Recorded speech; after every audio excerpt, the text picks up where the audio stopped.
Good morning, everybody, and welcome back to Paleo Pines. So, we managed to get into Cratolmus, which is basically autumn or fall, depending on where you live. We're still waiting for our slasher to actually love me enough so he can actually start destroying stuff. So I guess the aim today is to get him, or to get Banana to the point where it will actually slash for me. Because I need to break through into the other town that is there, so I kind of need him to do that. No, today's aim is to make him love me. Hope everybody's had a nice few days. I had a nice day off yesterday. I did very little, caught up on streams that I've been missing. Oh, it's raining today. Right, let's have a look. 8 dinos need attention. Right, what's wrong with them? They're unhappy. Okay, they don't have a clean pen. They don't have a clean pen. They need food. And they're fine.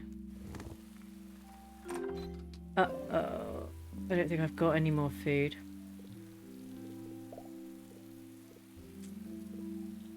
What? Whoa. I'm going to have to go buy some more food again. God, they eat such a lot.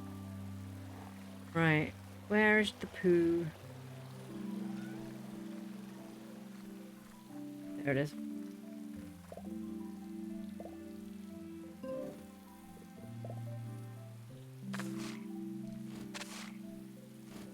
There we go. Oop. How are we doing, Banana? Because I kind of... Banana seems to enjoy the company. I wonder if I should start giving Banana treats. Perhaps I should take it with... Oh, I can't take it with me because she's not a friend. Awkward. Right.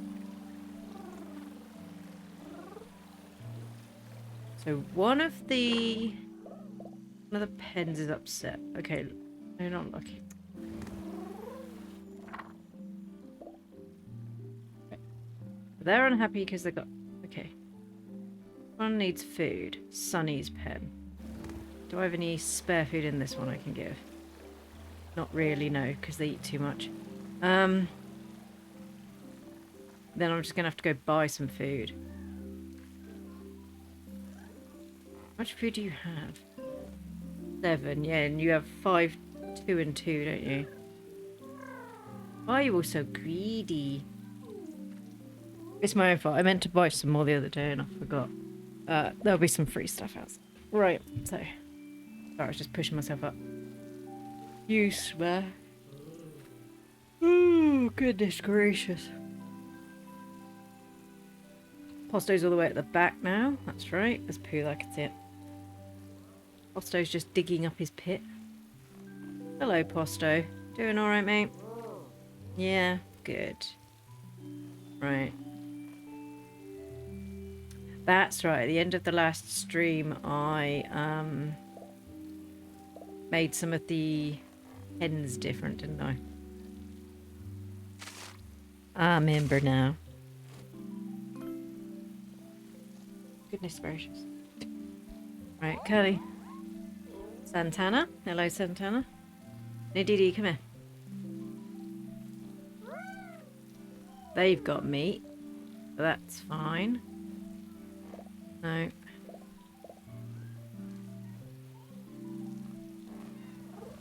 I'm going to have to go get some food.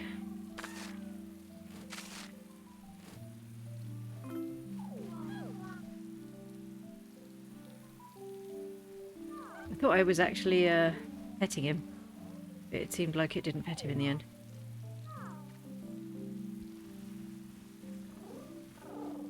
You stop running around, Eek. Right, let's have a look. Is there enough food in here to take some? No. Okay, I need to go and bulk buy some food. Do I even have any money? Yes. Yes, I do. That's fine. Right. First things first, let's go get Aubrey. Or Audie. Ooh, excuse me. Let's go get Audie. No, Audie. That's really inconvenient. Right. Sunny still needs to... Yeah, Sunny needs food. 8 crops. Come on. Oh, my stuff's all growing. Right, so. Oh, I've run out of seeds. Oh, look. So they didn't plant this section yesterday. Because there's not any seeds. Ah. What are these? Potato. I have firm. Don't know.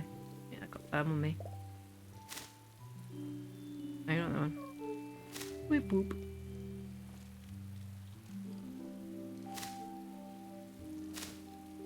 I might have to put some different... I don't know if I've got any other seeds. I really need to start buying seeds.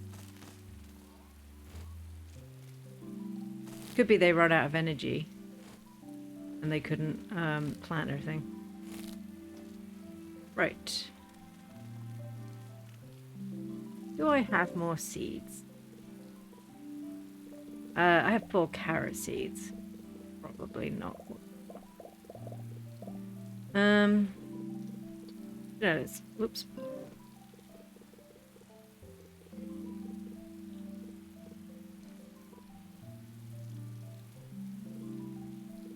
Let's take half of that.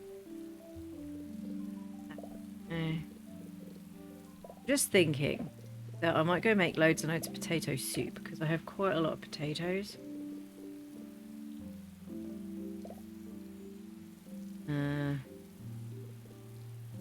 Oh, is that what I meant to do? No, I'm actually taking them. I meant to put them in. Okay. You go buy seeds. Oh, wait a minute. I picked up the carrots, didn't I? Oh no, there's seeds in there. Oh, I wonder if she ran out of energy then. Nadidi must have run out of energy. Anyway, pop those in there. Oh, and the spade.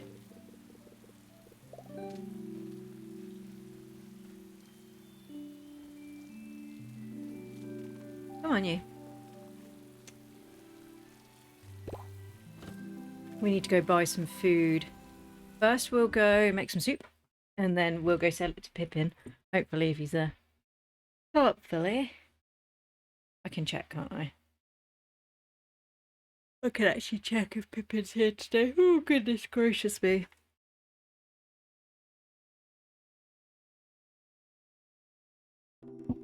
Oh, I've just hit the table.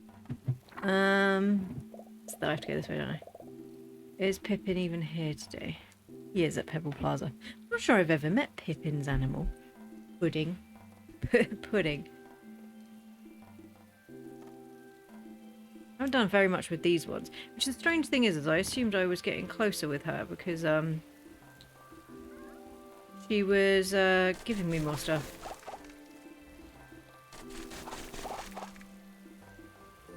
Right, let's go get some more food.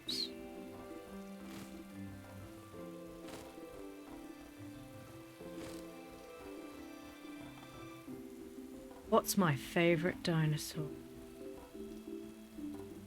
Oh, I quite like this one actually, the pasta shushers. Because my one looks a bit like a Snickers because he's like a nice caramel brown colour. I don't actually use him, but only because he waters, doesn't he? Waters and sprints. So I just didn't... Oh, I need to make those ones. I just never got around to actually using him because I already had a really good... I had a Gallimimus that already did all that, so... Can I not cook anymore? Is that as much as I can cook?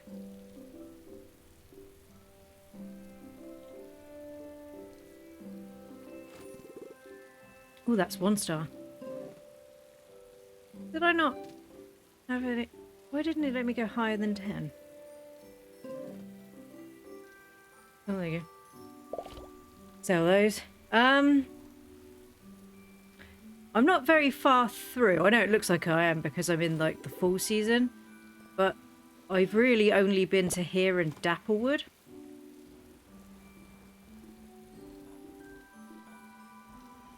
So, I mean, I quite like this one, the This one's the one that came out in the summer. This one. The Uraniosaurus. I really like this one, only because I like the idea. I like the fact that it's so tall. I can actually see over ledges, which is quite convenient when you're trying to figure out if areas are accessible and you just weren't aware. I need to open up the area in the desert, but the dinosaur I'm trying to get to be my friend so she can open it up hasn't got to that point yet. She's still being a bit belligerent on the fact that she doesn't want to be besties. She'll get there. But yes, we have... Oh, let's go to Pippin. Pippin's actually got... Did I have a quest for Pippin and I forgot? No, I didn't. Okay, he wants to talk to me, okay? Hello, Pippin. You look like someone who needs a pop-in. Pop-in, anyone? Oh, Plue, I was hoping to see you today. I want some advice. You know how I've been missing home lately? I think it's because I need to get to know my new home better. Better warm up soon.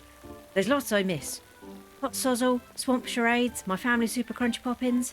But those things must exist in the valley too. Well, not swamp charades, that would be absurd.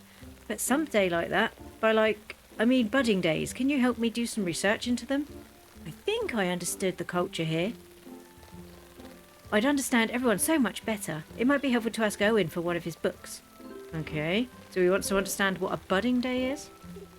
Have I not given him a present for budding day? Did I not do that? How about your friends? Did I not give Pippin a gift on his budding day? No, I think I did. Do we know Pippin's budding day? No. Oh, okay, because he doesn't have one because he's not from this community.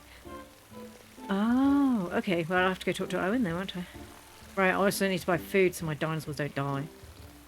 Sorry. I don't think they die, actually. I think they get grumpy and just leave. To be fair, if I go to someone's house and they don't feed me properly, I get grumpy and leave too. Sure, 99 is probably enough. You'll be back. You hope. Right. Have you played this game much, Pocket Paris?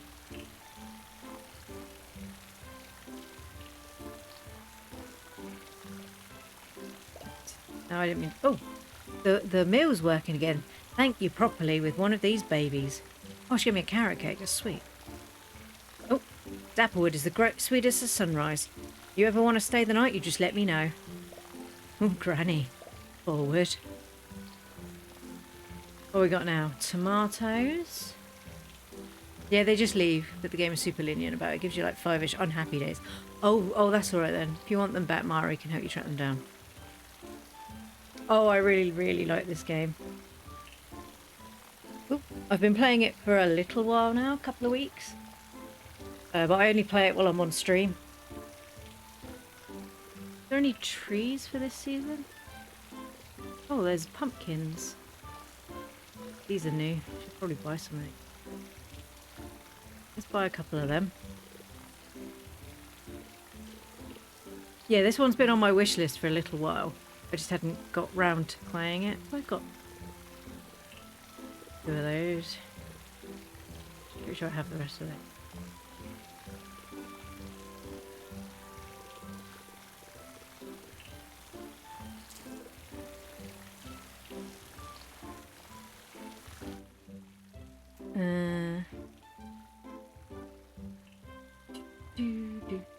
Please stop shoving me.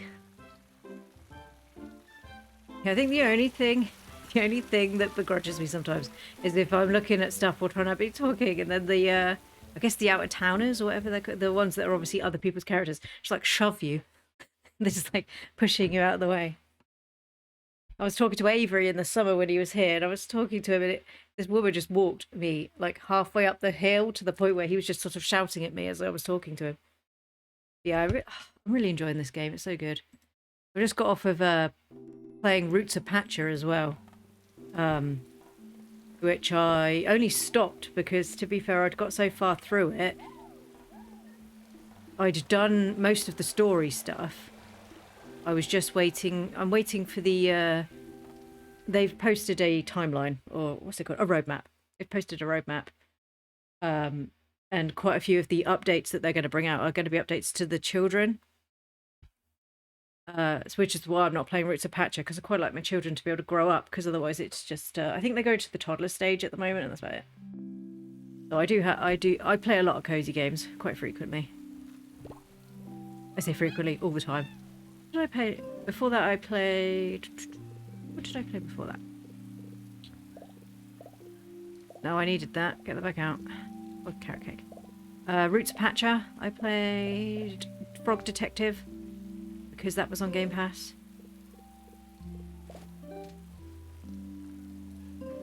I played Suika for a little while, but I'm really bad at it, and it was kind of embarrassing, just for everyone in general. What else did I play? Oh, thank you, Pocket Paris. What else have I played? Lots of stuff. I'm going to play the new... So when the new Stardew Valley patch comes out on... Oh, that's right. I forgot I gave them the bigger box, didn't I? When the new Stardew Valley patch comes out on Switch, I'll be playing that as well. Because I love Stardew Valley. I do have a list of games, actually. Kind Seed, that's another one I've looked at that I keep meaning to play. I have a list longer than my memory, so I now have a whiteboard with everything written on it. So I have lots, like Winds of Anthos, the new Harvest Moon game. I intend on playing that too. I just haven't got around to playing that yet. Because apparently that one was pretty good. So I'm always up for new games. And the Story of Seasons games have sort of got worse as time's gone on. Where Harvest Moon, I thought, started off strongly and got worse as time went on as well. I'm kind of hoping that the so I'm going to play Winds of Anthos, because a lot of people have said how good it is. I think the last Harvest Moon game I played, which was the new people who took the name Harvest Moon, but it wasn't really them. What was it? Light of Hope or something like that? I can't remember. But I completed the main story within like one in-game month, to the point where I was actually like, oh, okay, then never mind. Fragrant. I need fragrant stuff to feed to the pet.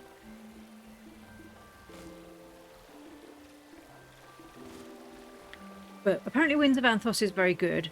Well, not very good, but it's got a better reviews than the last ones did. Because One World interested me, but I watched a lot of people talk about it, and they said it was all right. So when the people who did Story of Seasons and Harvest Moon, Natsume and who's the Marvelous, split, and we ended up with both. I played the first one they released, the one that was like a Minecraft sort of thing. Oh, what was it called? Lost Valley. And I really enjoyed that. I thought it was really good, because I liked the idea that you could terraform. And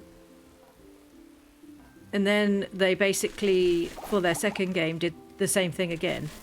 They were like, it worked once, it'll work again. But the problem is I'd already played through it once. Why would I play through the exact same game again?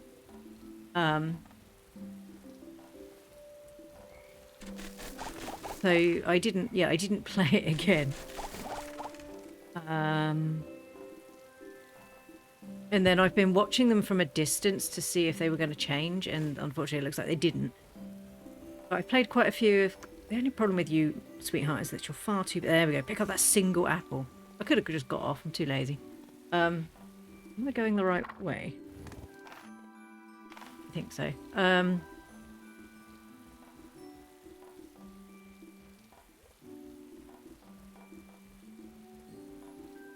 But I played Pioneers of Olive Town, which is the latest Story of Seasons game. I think it was alright. It was very, very laggy. Very laggy. Like, really bad laggy. Oh. I see you, little Easter egg. There you go. mine. Yeah, it was really laggy for a long time, to the fact that they actually had to patch it because it was so bad.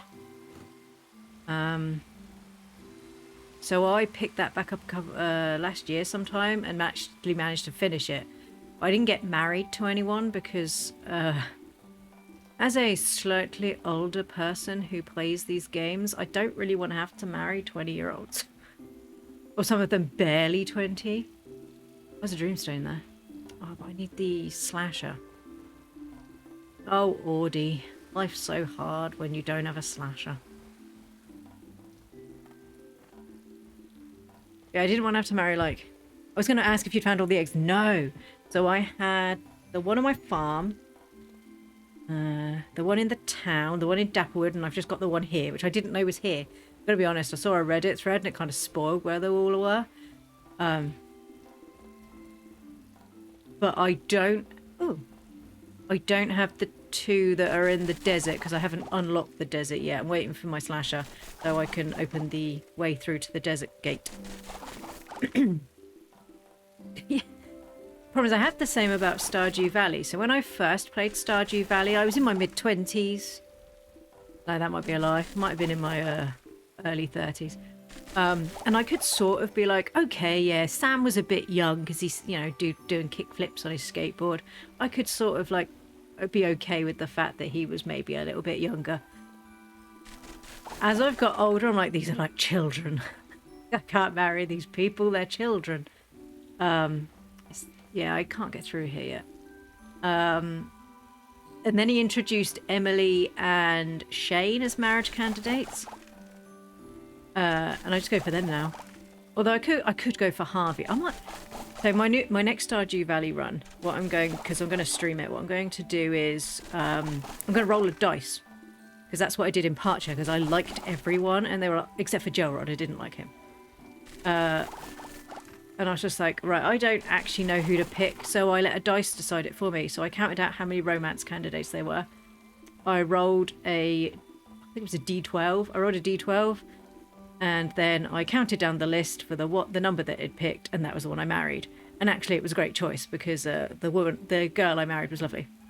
Ilo was best wife, and I will have no one say otherwise. When I get bored and when I have enough time to go back to that game and they've updated it, I will woo her again. I mean, I'm already married to her, but you got to keep wooing them, otherwise they're going to get bored.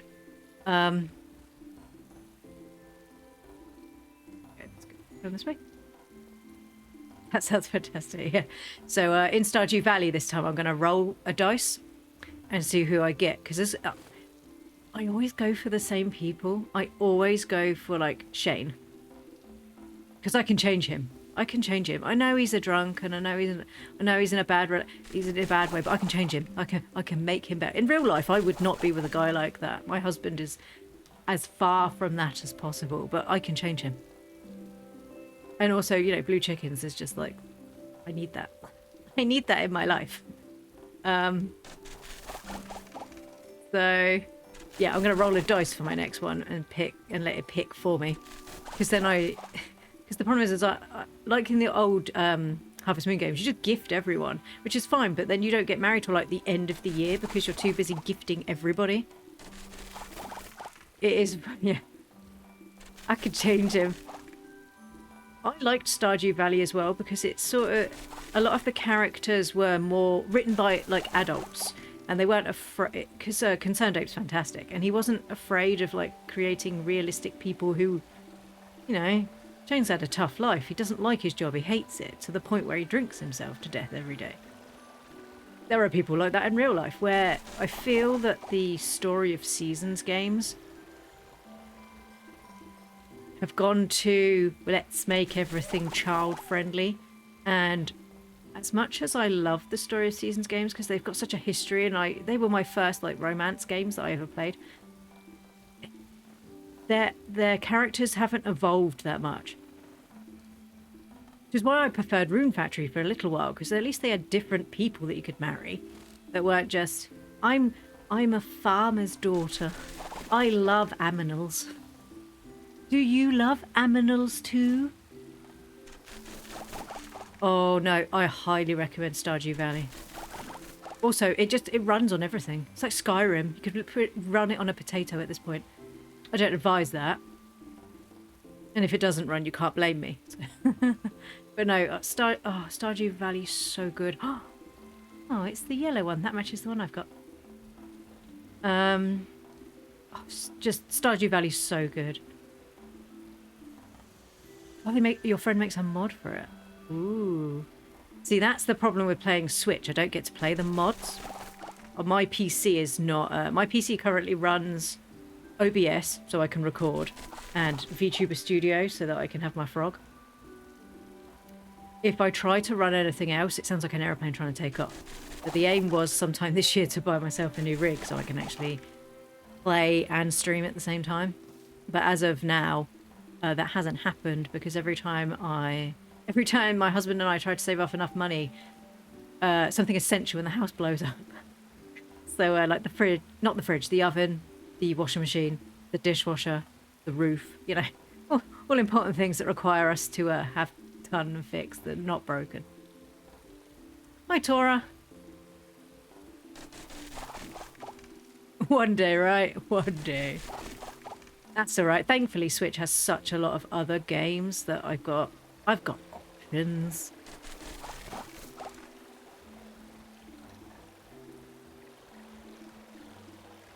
You know, oh, I really love Stardew Valley. I was really looking forward to his new game, actually. Is that Haunted Chocolatier? And he was like, I've discovered all of these new things that I'm going to do. I'm doing alright, how are you? But yeah, he was going, I'm going to do all these things. I'm going to make this game, this Haunted Chocolatier game. And then he's like, oh yeah, by the way, I've really, really enjoyed designing this new system to the point where I'm just going to put it inside Stardew Valley because I know it works. And then I'm going to see if that actually works. And it's like, yeah, that sounds exactly what I thought you'd do.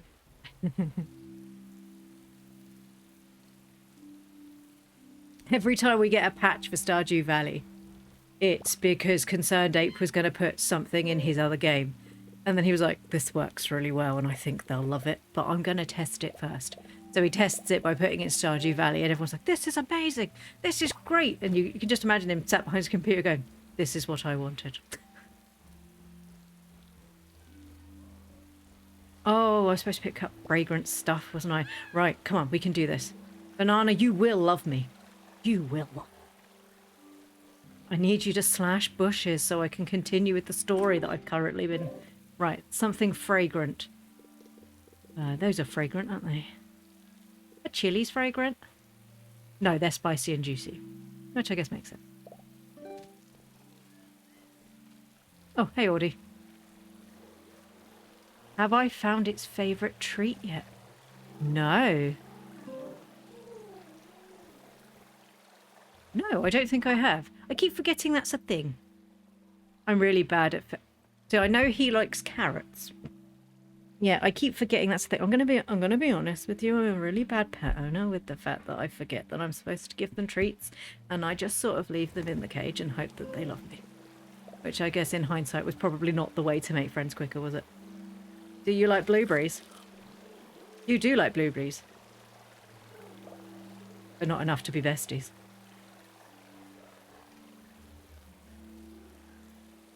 You can play the pipe song to them. Oh no. I mean, yay. I love the pipe song. The friend song. No, not you. Is it this one? Is it this? Oh yes. Oh no, here we go. One. Please don't judge me if I'm terrible at this. I mean, you can judge me. I might cry a little. Oh, I went the wrong way. I'm very, very bad. I'm not good with triggers, unfortunately. The reason why I don't play FPS games, because I am quite bad at them. Played the wrong one.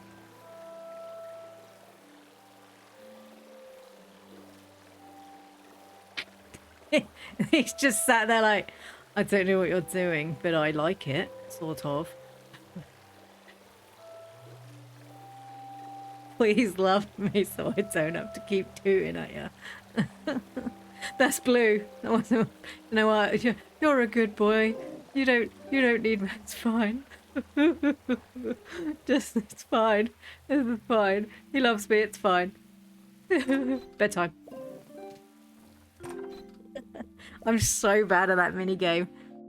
I had to do it in Roots of Patcher as well to tame all of the animals, but at least it was like a, it wasn't a color-based thing. You just had to press A when the circle shrank down. I'm very, very bad at that game. Dinos are patient, thank God. Yeah.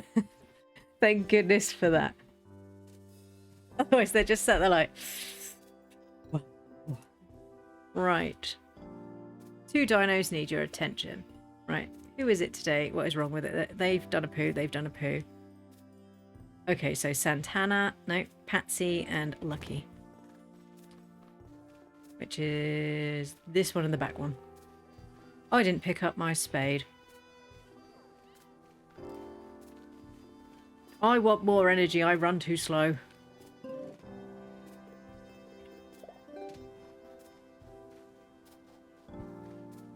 I do love the music in this season as well. It reminds me of like a noir movie.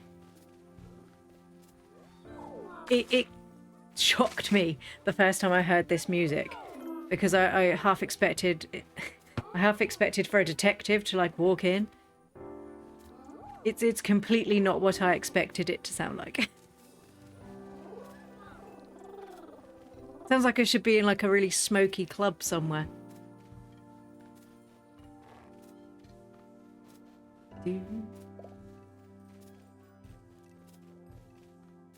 Do. There I was, just sitting on my own when this hot dame walks in.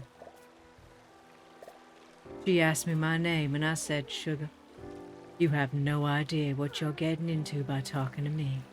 I don't know why I went a little bit Southern Belle there. But yeah, it's just, I really love the soundtrack in this game. But this is not what I expected this to be. Hello.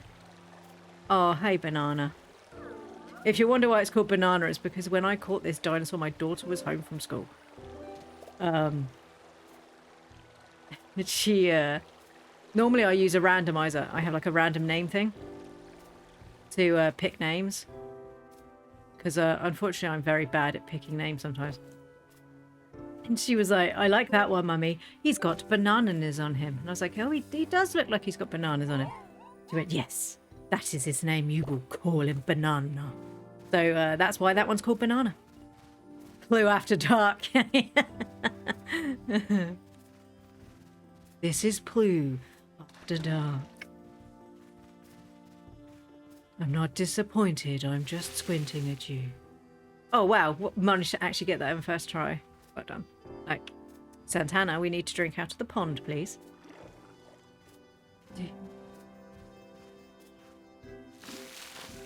That's not going to do all of it again. Oh. Small lesson I learned was don't think that you're saving yourself a job by putting all the plots together. You're not. You're making your life harder. I thought, oh, that's a good idea. If I surround them around the pond, that will be good. That's a good idea. No, why are these two not watered now? Turns out because they're connected, she sometimes waters that side too. Even though I can be placed right in front of it, she will not water them. So my aim is to let these ones grow so I can slowly destroy this one so I don't have the issue of that anymore. Oh, come on, pick it up. There we go.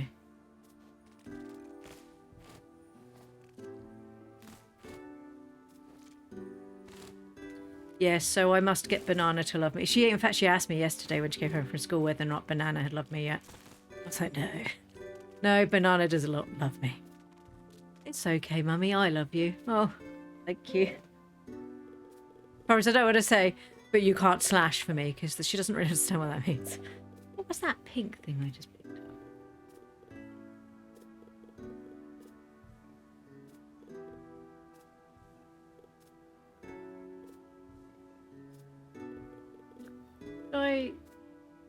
Okay, I thought there was like a pink thing I put in there as well. Fine. I have some fragrant poppins, don't I? Perhaps I should give it a fragrant poppin.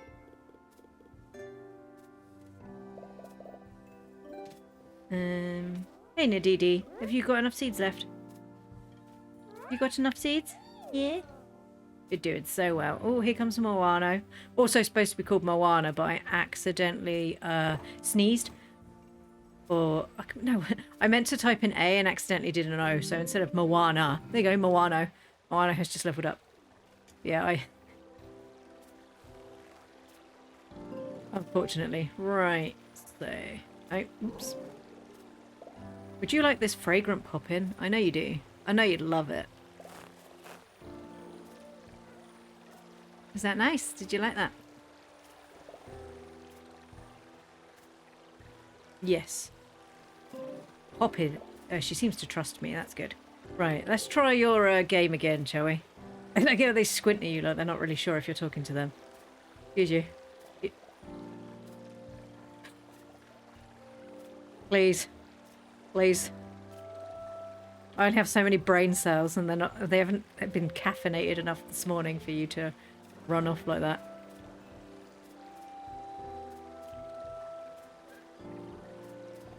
There we go. Aww.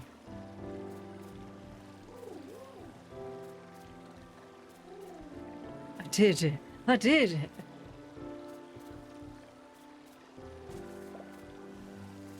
A happy friend. It's always nice to have happy friends. But sometimes they can't always be happy. Right. Today, so we're still waiting for the slasher to be done. So they've all got food. Moano. They're all doing alright. Moano planted one seed and then ran off. Nice to see they're working hard. Oh, I need to go talk to Erwin, don't I, for Pippin.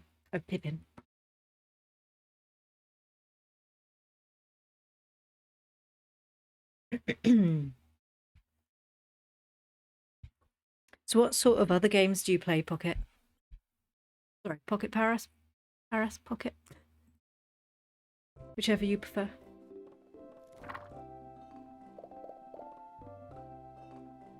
Oh, in about budding days. Let's have some.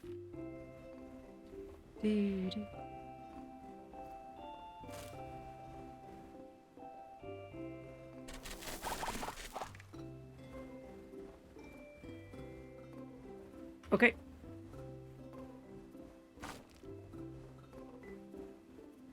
Do you tend to play quite a lot of like cozy games like this, or do you have like a... This is the one you go to... Oh, these sorts of games are the ones you go to when you're like... When you need a break, but you like FPSs. Because I know a lot of people like that.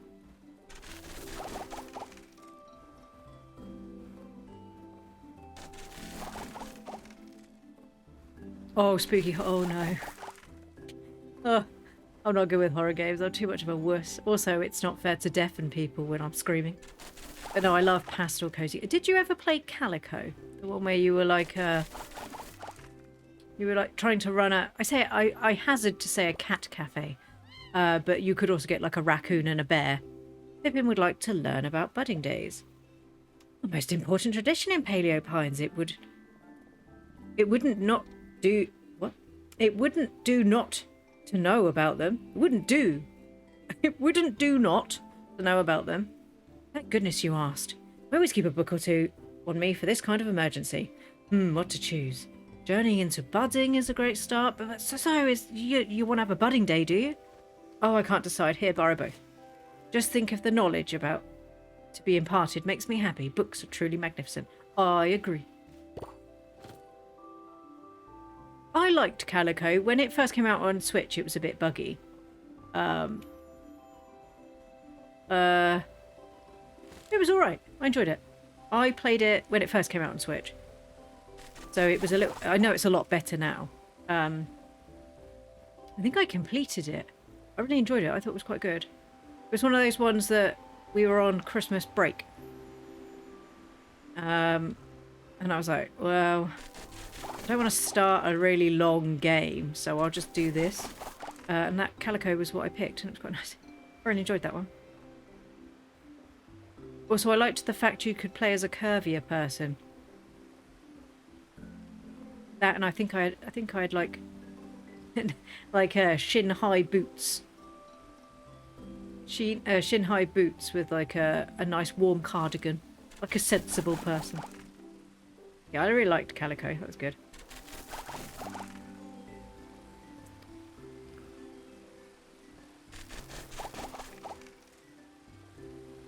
I think it might have had a couple of updates since I've played it as well. The only issue I had with it is that because it was so pastel, it gave me migraines, so I could only play it in small bursts. I have that with quite a few games. Now I just have to turn the contrast down on my TV, so it's not so bad. But no, I really liked Calico. What was the other one? Ooblets. I liked that too. I ended up buying that for my daughter as well, because she really liked the idea that she could collect and grow them. Right, oh, he's here today, that's fine. Yeah, Ooblets was really good too, I liked that. I'm waiting for Moonstone Island to come out on Switch. Because, quite like the idea of farming and Pokemon. You look like someone who needs a pop-in. Pop-in, anyone? A great day for eating pop-ins, right, Plue? Budding Day books. Oh, these smell musty.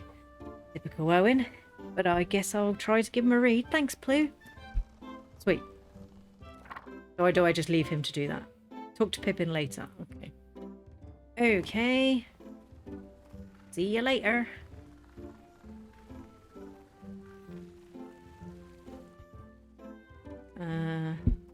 Rani's not here. But I quite like the idea of free money. I can also do that. I can also do that. I can do that. I really love quests. Oh, thank you. I really love the quests where they're just stood opposite each other. Literally my favourite thing in the world. What can I do for you this fine day? Please take this to Corlin. Okay. Hey, Corlin. Your friend's too lazy to bring you a gift. It's me. My notebook. Thanks for bringing it. The idea they're just like, I just can't be bothered to walk over there. Could you do it for me? It's like, yeah, sure. Right, so I need to go look at a Stichosaurus and a Coleosaurus. Return to Marlow. Hey, Marlow. Free money, please. I would like free money. Easiest money. It is. It's how I have so many pop-ins. I wish they would give us other pop-ins and not just the crunchy ones. Because the other ones are really expensive. Although, to be fair, I did sell loads and loads of soup to him the other day. To Pippin, to the point where he was like, I can't buy all your soup. I don't have enough money. So, I think he had like 1,000... He had just under 2,000 shells on him. But I had £3,000 worth of stuff. So I was like, oh, okay. So I ended up buying £1,000 worth of poppins. Which was good for me because I'm starting to run out. Right, I need to go look to a Stichosaurus and a Coleosaurus. That's fine.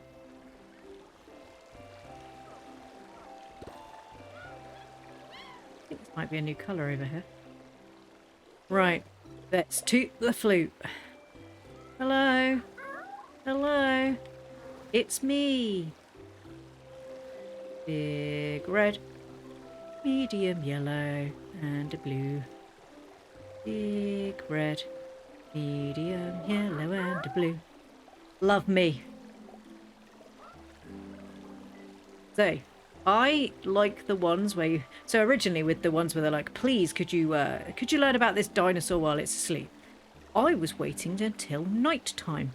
Because I completely forgot that you could basically bore them to the point where they fell asleep. So now I just toot to them, bore them to death until they literally fall asleep in front of me. And then I and then I read it. and then I'm done for the day. And then me and Aubrey, then go on to our next target. Every single dinosaur sits there going, God, and then I remember waking up and thinking I was doing something. I don't remember what I was doing.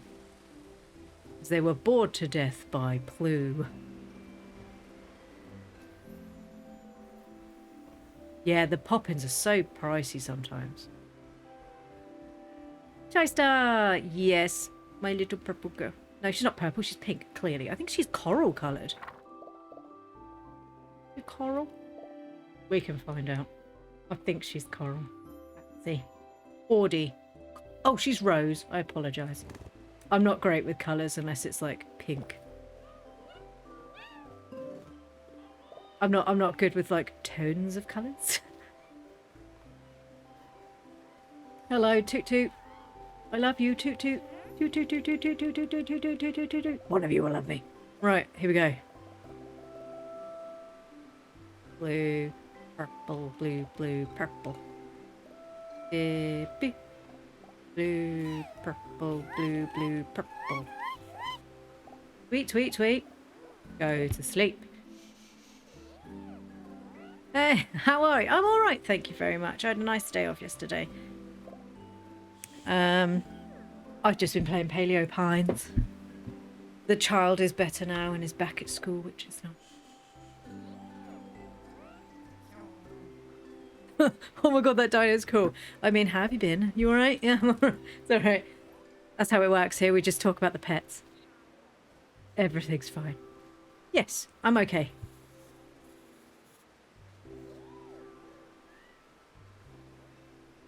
Oh, it woke up, but it's fine. I've already completed my task.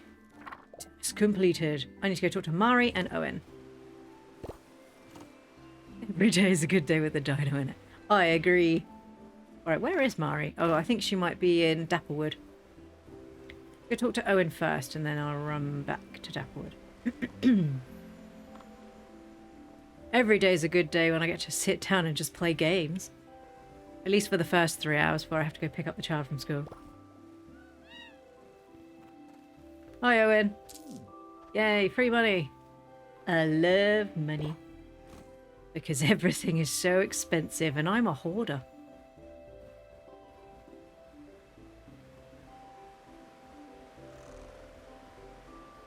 I mean, that's basically how it goes when I walk the dog. I greet the other dogs and about 50 pets. And I remember I should have probably spoken to them.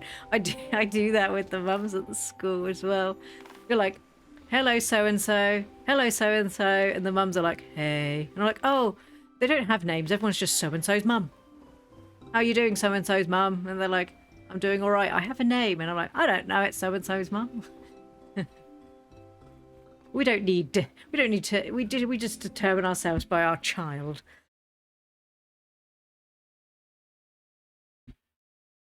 I mean, I've actually written text messages for parties before, to which I've just written, hi, so-and-so's mum. My daughter will be coming to your party, your child's party. Thank you so much. Because you have to say child, because I can't assume anymore that any of the children in her class are of a determined gender. Because I assumed once before and upset a mum that her daughter was not a boy, even though she had what I assumed was a masculine name. And when I asked my daughter, she wasn't sure. I was like, well, is it a little boy or a little girl? And she wasn't, I don't know.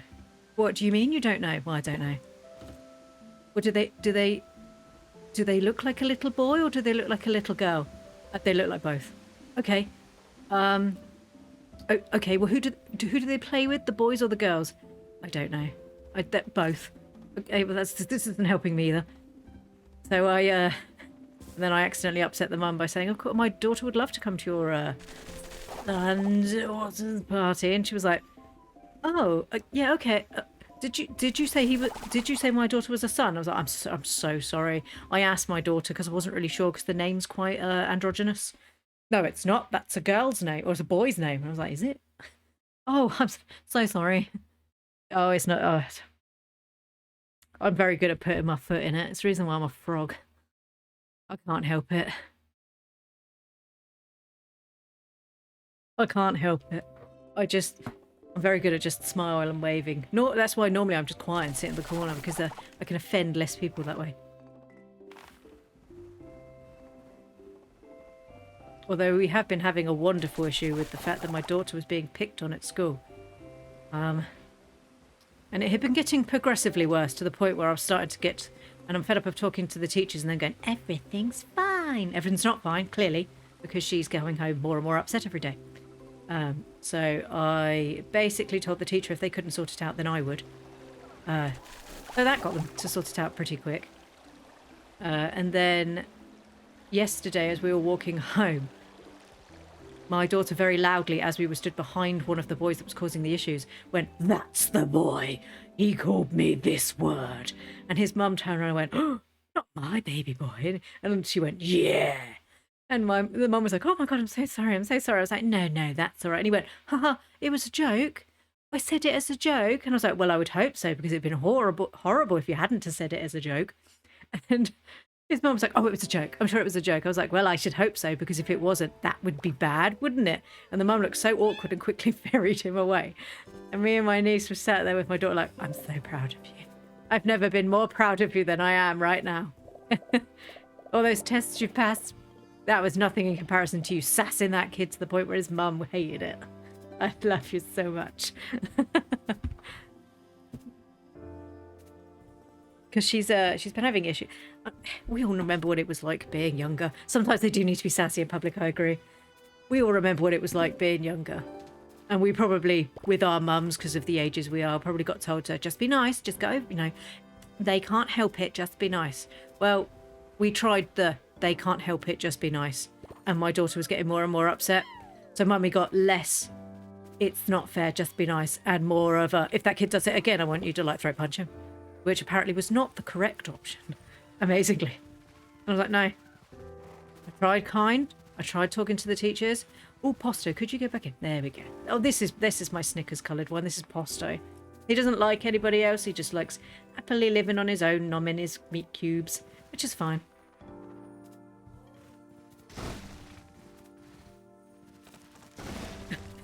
When she came home from school last week, and she was like, Mummy, all of the boys in my class are frightened of you. And I'm like, what? And she's like, yeah, they're frightened of you. And so why are they frightened of me? She was like, oh, because when we go home sometimes, you very loudly go, is that the boy picking on you? And then you talk to their mums and they don't like it. And I said, well, I'm sorry, but if you're going to be horrible to people, then I'm going to call you out on it. And she's like, oh, I know, Mummy. I know that you protect me, and that's nice. She said, but they don't like it because their mummies then get upset at them. I was like, well, then they need to stop sucking. Just don't be an asshole. Unfortunately, I have I was bullied at school, and I won't let that happen to my daughter. But I have very strong opinions on the fact that if your child is a horrible little I can't say that. If your child's not a very pleasant person, then you need to be told that your child is unpleasant so that you can sort it out. Because as adults, we should be able to make sure that our children don't misbehave. As it turns out, I may be the only person that thinks that. And unfortunately, Plu swears quite a lot. And I know I shouldn't, but when people get upset my sweet pea, I get very, very upset. And apparently the correct option when talking to the teacher wasn't to say that the child was a dickhead. Sorry. And the teacher was like, oh, well, we prefer nicer language here. I was like, yeah, so do I. Except when your kid's a dickhead. I'm sorry. That wasn't very nice. I do not advise you talking to children in such a horrible way. But when it's been nearly a year of your child being picked on and sitting them and not giving them the magic star for the day isn't working, we need to try something a little bit more drastic.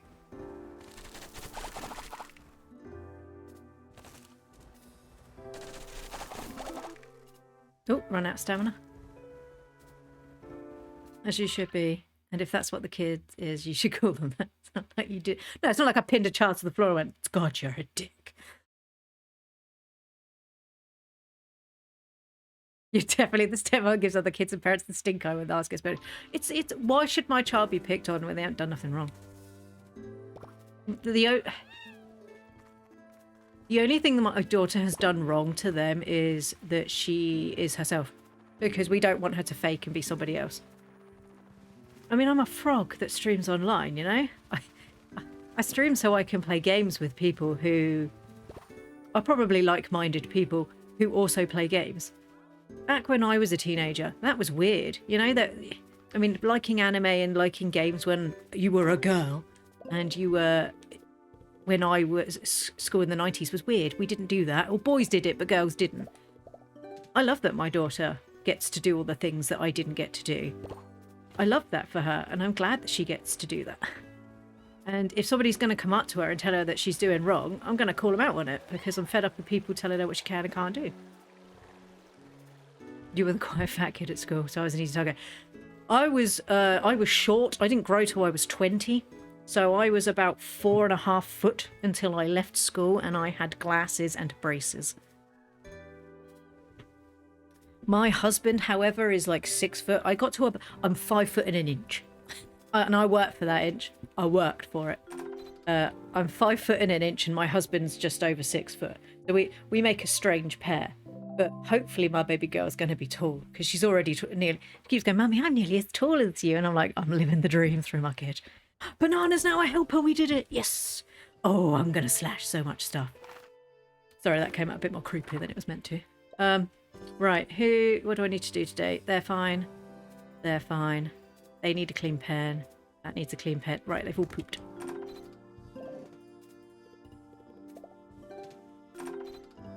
Writing diary.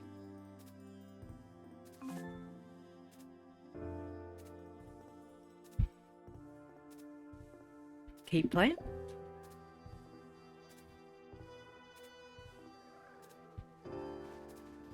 Yeah, kids are by far the worst at like noticing something about somebody and being like, oh, that's a problem, when it's not.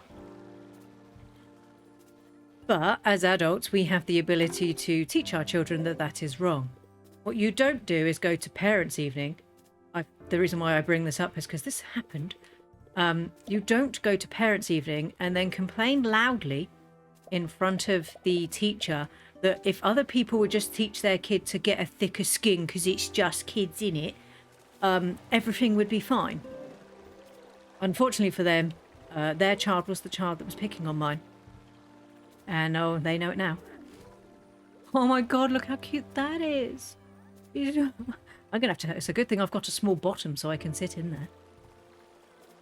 Oh no, wait. Audie, sorry, I did the wrong thing. Audie, I'm sorry. Get off.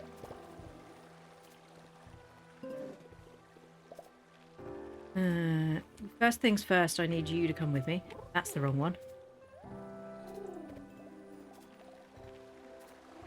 Patsy, darling. Darling. Yeah, okay. I love you too, Patsy, but you're in the way. Stop when you had a violent outburst. My bullying stopped when I came home from school and my mother found out. Unfortunately for the girl who was bullying me, her mother lived next door to my mother's best friend. And my mum's best friend, so then the Chinese whispers started. So she rang up her friend, who then went next door, banged on the door and went, I swear to God, if you don't sort your kid out, then she's going to come round here and sort your kid out. And you. The young girl who bullied me, her mum was actually a police officer. And it would have looked incredibly bad for her if her daughter had been doing things like bullying somebody or, you know, things like that. So she actually made her come to my house and apologise to me. Sad thing was, I wasn't actually in, so she had the awkwardness of apologising to my mother, who... I love my mum very much. She is quite a strong personality, is possibly the politest way we can put that. So when I went to school on Monday, I heard all this whispering and couldn't figure out what was going on. And as it turns out, she'd basically told the whole friend group they weren't allowed to pick on me anymore, because if her mum got found that she was encouraging her child to bully other people, her mum's going to lose her job. So, which I don't remember saying would happen, but gotta be held accountable. There we go. Oh, you always picked on by boys. Yeah, I had a bunch of boys, but problems with boys is they're just idiots. They're like, oh, girls are funny. I did have one hit me with a Bunsen burner clamp once because he thought he was funny. I remember my mum trying to tell me that the reason why he picked on me is clearly because he fancied me. I remember having a realization as a teenager that if a boy liked me so much that he was willing to beat me, I probably didn't want to be with him. And isn't that sad that that's something that we teach our kids, that he obviously likes you because he hits you with stuff. Okay, that doesn't seem like something I want to invest in. Oh, he was the only one that ever was. And it sounds... I don't know if you ever got told when you were younger, but when your mum's like... Your mum often says to you, I don't know if they did or not, but my mum certainly did. She said, look, it'll be all right because when they're older, they'll have like a really horrible life. I remember thinking at the time that I didn't care about in the future because they were being horrible now. But for what it happens, the lad who was so horrible to me and hit me with the clamp went on to become some sort of severe druggie. So, and the girl who used to pick on me went on to have loads of children by loads of different men. So, you know, I don't judge lifestyles. If that's the way they wanted to live, that's up to them. But it did make me feel better about myself. One boy used to run up behind you and hit my... Oh, I don't like that. I don't like that. My sister had that. A lad kept running up behind her and like smacking her on the bottom. And she basically said to him, if you do that again, I'm going to hit you. And he went, you're all right then, you're all right then. You know, in the way that teen boys do. So he ran up behind her and she punched him straight in the face. And yet we had to then go in, well, I say we, my mum, had to go in and have a meeting about the fact that she'd done this, even though she had warned him and there had been pre-issues with him doing this. My mum had to be the one that sat there, and this woman was like, my poor baby was attacked by your violent child. To which my mum laughed in her face and said, well, perhaps if your kid learned boundaries, this wouldn't have happened in the first place, which was great.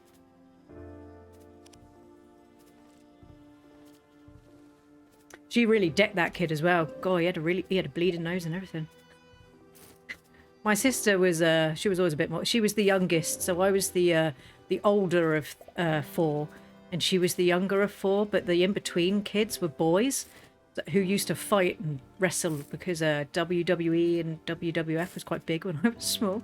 So any boy that came into, geez, that poor lad, his nose went, it exploded.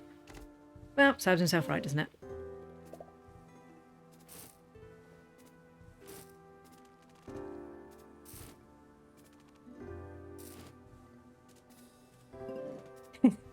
He does it because he thinks you're sexy. Well, I think he would look sexy if he bashed his face in with a moving truck. It's because he likes you. Really? Because I think he's a dick. Yeah. I don't know why people these days are so upset when, you know, it's just them showing you that they can look after you. Dude, if I want someone's help to look after myself, I'm probably not going to pick the boy who can't express his emotions without slapping me. If your emotion is instantly turning to some sort of violent act, probably not going to be interested, just a thought. Oh yeah, my sister was great. She still is. She's not here today, she's working, but she's very good. She was always feisty, bless her. Oh, I've got new stuff. That's right. Let's read my book.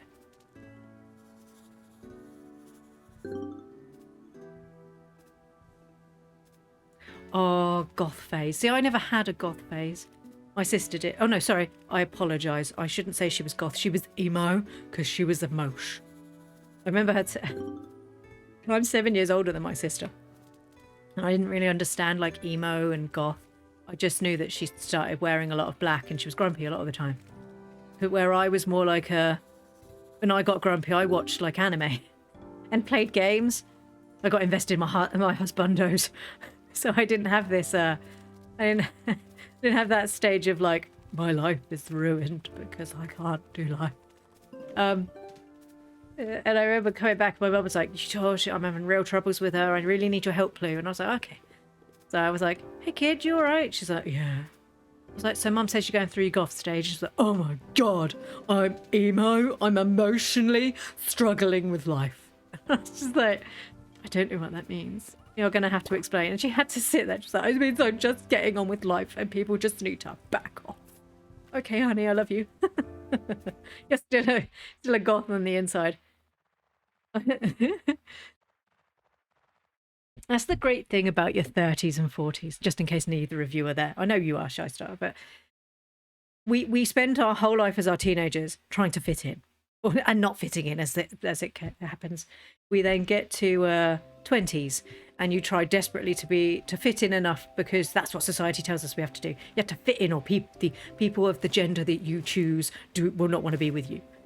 And then you get to the point where in our 30s, you're just like, do you know what? If they don't like me, I don't care at this point.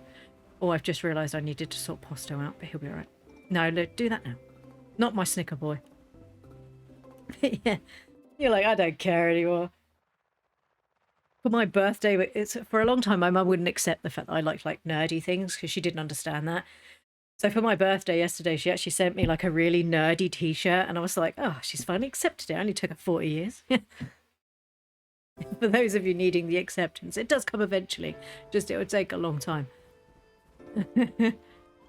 And she doesn't even live in this country anymore. Oh, bless her. So she has to... They don't live in the same country as us anymore, so they have to send stuff. So everything comes to me and then I distribute. So it turned up and it had my name written on it. And I was like, I don't remember ordering anything. Opened it up and realised it was my birthday present. She's like, you better not have peeped. Well, I had to open it, see what it was, because you send everything here. But it's all right. But it's like a really nice... I think it's a Dungeons and Dragons t-shirt. Or something like that. But yeah, she was quite chuffed. She said, I saw it and I thought instantly of you, because you're nerdy and weird like that. I'm going to take that underhanded comment as a thank. I'm gonna take that. Thanks, Mum. My daughter was like, I really like that, Mummy. That's really cool. It's nice that Granny listens now. Yes, it is. I got to 30. Right, so I hit 40 yesterday. So I've got that old sage advice. I got that old sage advice. I feel old on the inside, and sometimes on the outside too. But yeah, I hit about 30, and I was like, dude, if you don't like it, I don't care. I'm just gonna do what I want, mate. Life's too short. You hit that stage at 23. Yeah. Yeah, MS. Having a long-term illness definitely gives you like a different outlook on life. Sorry, I just need to blow my nose.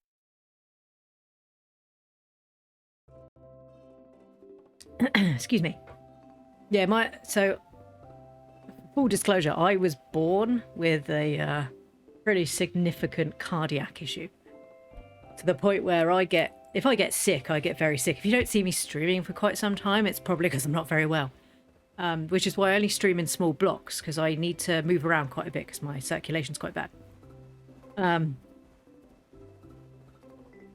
But if you're born with something like that, or you get something like that, it is very limiting. But on the same merit, you sort of appreciate life a bit more, to the point where you're like, life is too short, why am I dealing with this? I think it's this one I need to destroy. It's made you a better person. What made me a better person was realising I didn't have to live under my parents' rule anymore. I was 23 when I had my first boyfriend, and I married him. This is gonna take ages. Am I even destroying anything? Come on. Oh no, I'm not gonna go through. Come on. No. Right, we're gonna have to run around on him. This is just ridiculous. We have to run around and get that last patch up. That's sweet. Problem is, because when you get born with an illness, my parents were very, and obviously I was the oldest, my parents were very like, because it was the 80s and the 90s, they were very cotton wool ball, you know, like, oh, you can't do that. I mean, I wasn't allowed to climb trees, because if I fell out of a tree, a branch could rip into me and rip out all my organs. Now, I want you to both sit there and have a little think about that, and whether or not that would actually happen, and how much of a twist. I mean, my God, what are the branches made of? Iron? But as a child, I was like, oh my God, I can't climb trees, I'll die. You got to go to skip all the pointless dating. We did date. We met through a friend. So we did date, but we did it online, like those people you hear about. But yeah, so my friend went to university with my husband, and she was like, there's this really nice guy that I know. I think he'd be perfect for you because he's really quiet. And I was just like, oh, because obviously apparently I'm very loud and I needed a quiet husband. No, it's because I'm quite shy and I wasn't allowed to go out. Social recluse, I believe we call them now. She introduced me to my husband, but back when MSN was a thing, she introduced us on MSN in a group. She was like, hi, this is so-and-so and this is so-and-so. We were like, oh, awkward, hi, hello. And then she was like, oh yeah, by the way, I need to go cook tea, bye, and left us in the chat. And the two of us were like, so, hi. And he was like, yeah, so you're her friend from school. And I was like, yeah, and you know, you went to university with her. He was like, yeah. So, yeah, this is awkward for everyone. To which we were both private messaging her being like, what the hell is wrong with you? And she's like, ha ha. So we were like, so, good day. Yeah, I've had a good... You? Yeah, it was all right. That went... Oh, God, do I have enough? Come on. That went on... I can't actually get through.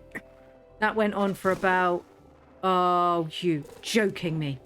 This is ridiculous. This went on for about 3 weeks. To which we were then like, okay. So then we started talking properly. I think she introduced us in like May. And then we started... No, that's a lie. Easter in 1 year. Oh, God, it was a long time ago now. In 2007. And then we started dating in like the end of May because I was on holiday. Because I worked with children, so obviously I couldn't go out when there wasn't a holiday. And then we met, really liked each other, went on holiday together in the September, realised actually we couldn't live apart because we liked each other so much. That wasn't there before, that's new. Realised that we actually liked each other so much that we came home. And I was just like, this is horrible, I don't want to be not near you. So less than 3 weeks later, we moved in together and we've lived together ever since. It's like one of those rom-coms you watch, except I swear more. Peter's favourite poppin and it will grow in the end. Gemini, I didn't know that. That is fan. Thank you. We can fix this. He likes fragrant. I have money. I have money. Right. Is Pip in here today? No, that's the wrong button. We knew that was the wrong... Oh, I'm having a panic. There we go. Pip in here today. He's at Pebble Plaza. Let's go buy some stuff. Thank you, Gemini. I didn't know that. I don't know why people watch me play games unless it's just to watch me struggle.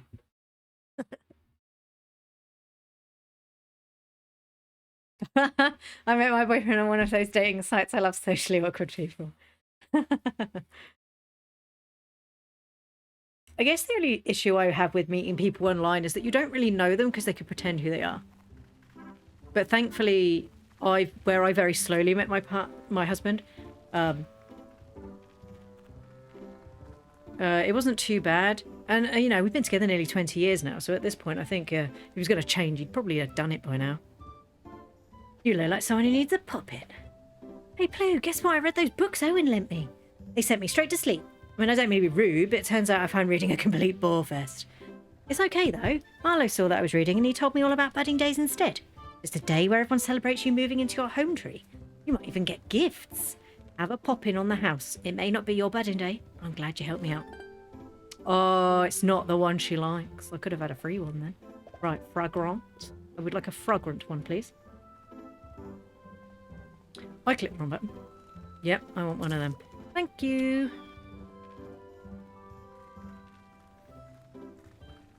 You don't understand how people just walk into a bar.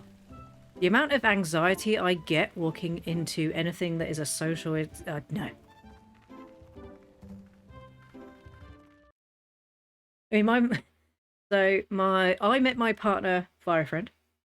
My sister met her partner via Aeon Online, if anyone remembers that. I need to read a profile and decide if I think a person would be a waste of time. Yeah. One time I got a sudden on message from someone on Facebook telling me how cool they thought I was and hoping maybe we could talk and be friends. I nearly blocked because it was so awkward. Oh, you've been together for 8 years. Oh, so nice. We can all be socially awkward together. Oh, that's so nice.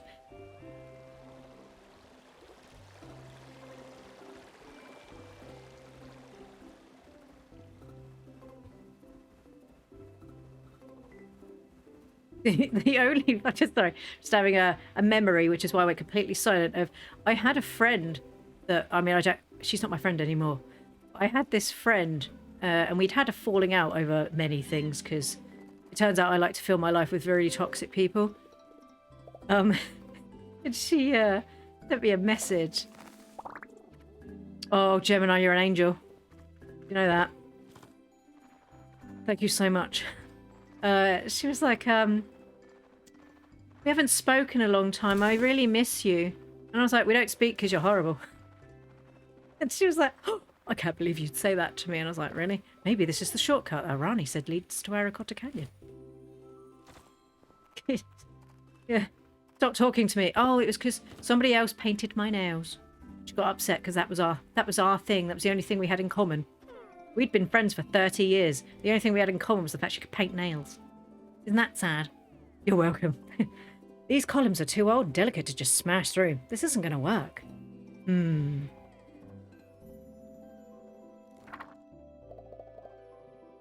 Probably need to go talk to somebody.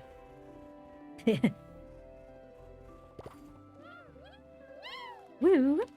There you go. Let's destroy some more of this so it's easier to get through.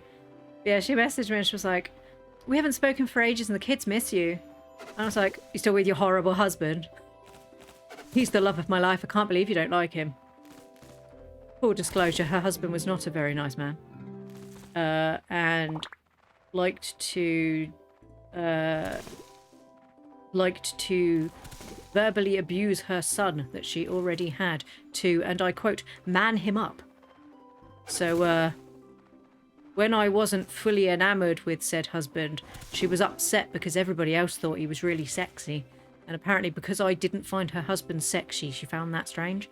I would have been more concerned if I thought somebody found my husband sexy, but that's just me.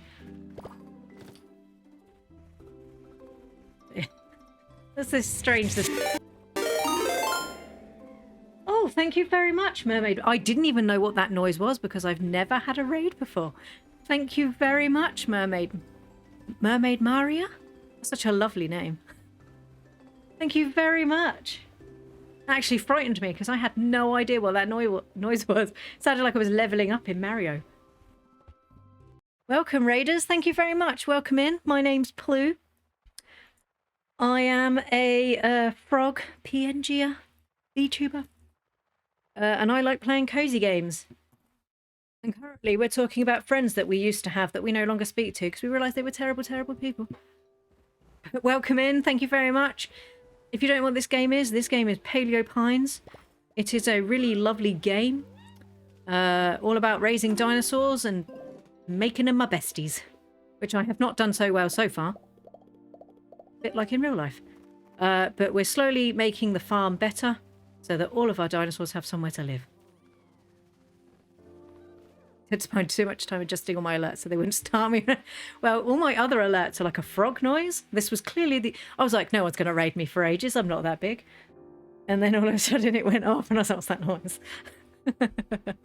First raid, thank you very much. I really appreciate that. Yes, so my name is Pluto's Frog. It's lovely to meet all of you.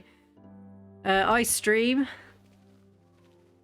Well, it's iffy at the moment. I stream 9:30 to 10 o'clock on a starting GMT most on Monday, Tuesday, Thursday, Friday because I take Wednesdays off because sometimes I need a break. And I stream until about 12:30 GMT. I had to disconnect with a friend who seemed convinced that all social gatherings required booze and she would drink in excess. Yeah, that's not fun for anyone. Especially, I can't drink. I'm always the designated driver, and it's not fun to have to roll my really drunk, being very ill friend into the back of my car. Yes, what were you streaming, Mermaid? Thank you, Shy. No one loves me weepy drunk. Promise it just drags down your own mental health. But yeah, what were you playing, Mermaid?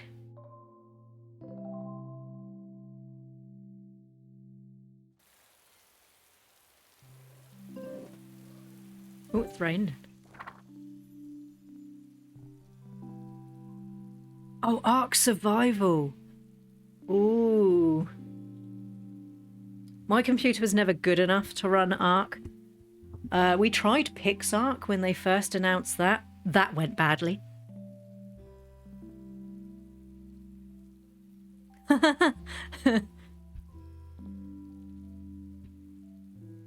Yeah, me and my husband tried PixArk because we were like, Pixel Ark?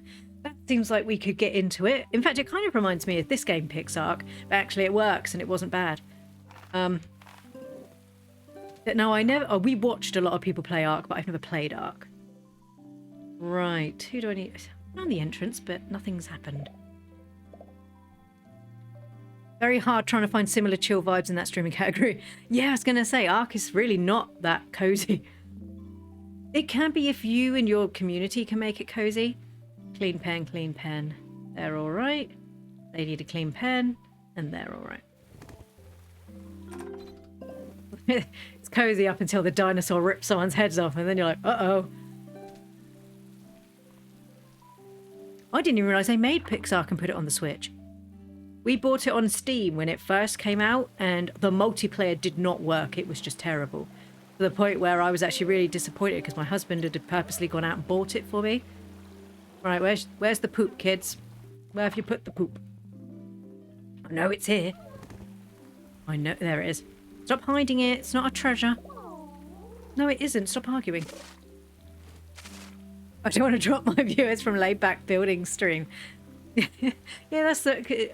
I quite often end, and I have like 2 viewers, which are Shystar quite often, and my sister. And I know she's technically at work, so she's really only listening.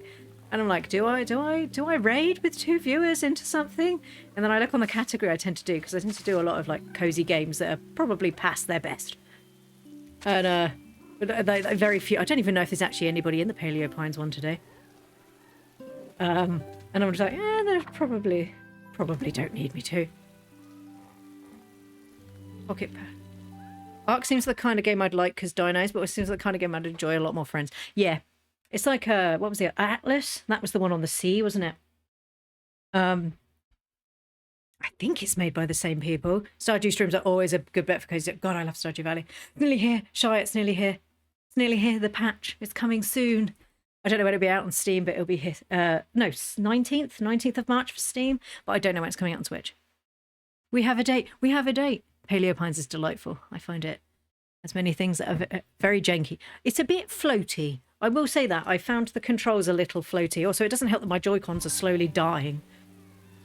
I have loved them too much, and now they're like, they're surviving as much as they can for Dear Ploo, but they may give out eventually. Right, is everybody okay now? Yes. What is getting patched? Mermaid, if you love Stardew Valley is being patched. Okay, it's 3:13. I need to go to sleep. Happy dinoing. Gemini, thank you so much for your advice with the pop-ins. I did not know that. I really appreciate that. I hope you have a lovely sleep, and I hope you have a nice day tomorrow. Yeah, Mermaid. I'm going to have to go find it now. See, I'm going to have to open Mozilla and hope it doesn't crash my stream. I want to say it might be coming out like the 19th of March. I can find it. I can find it. Right, Concerned Ape. Oh, look at that. He's already tagged. It's almost like I've done nothing but follow this man. I don't know what you're talking about. What do you mean I've followed this man since he originally created the game? It's getting there. My computer's getting there. It's just let's have a little bit of it's taking its time. Right. What is ready? This one. Why is this one not ready? Yeah, is this 1.6, this one?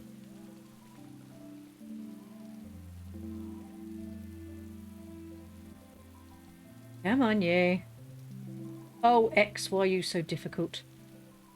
Or Zitter. What are we calling it now? Is it Twitter? Zitter? Sorry. Just very slowly. There you go. When's the release? Come on.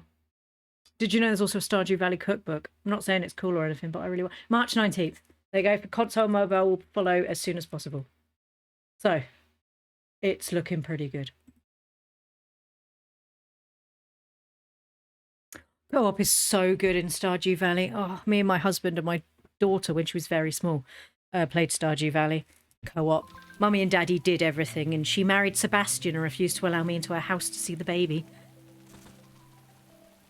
It was the you have all these memories of how we all learned to game. How we all learned to game. And you're like, oh, do you remember Harvest Moon when I married Cliff for the first time? And, I married Paporian. It was wonderful. My daughter married Sebastian, the really emo guy. And I was just like, do you like him? She's like, I kind of like his fluffy hair, Mummy. She was 7 at the time. He advises starting a new game. Yeah, there's going to be a new farm. There's going to be a whole new farm set up. So I'm going to try the new farm.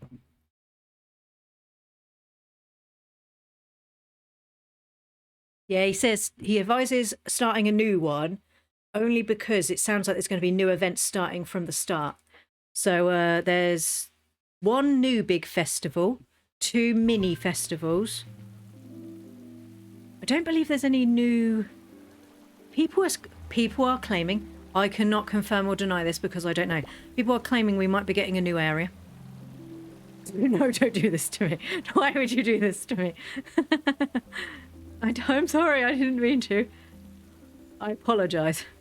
It wasn't me, I didn't do it. You just hit full first for the 3rd time.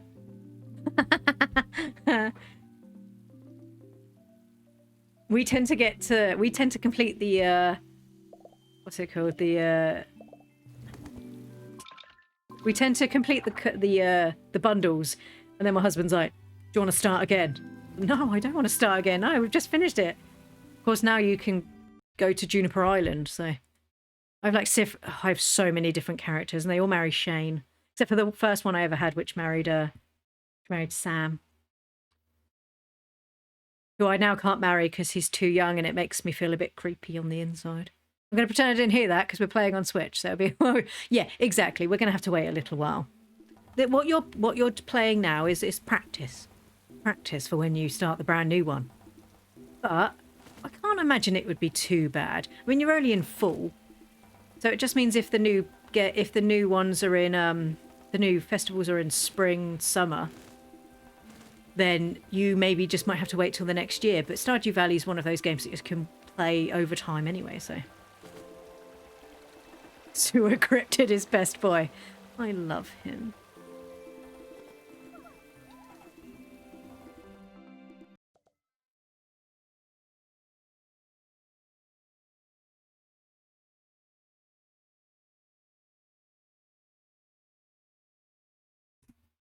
Sorry, I'm very loudly typing.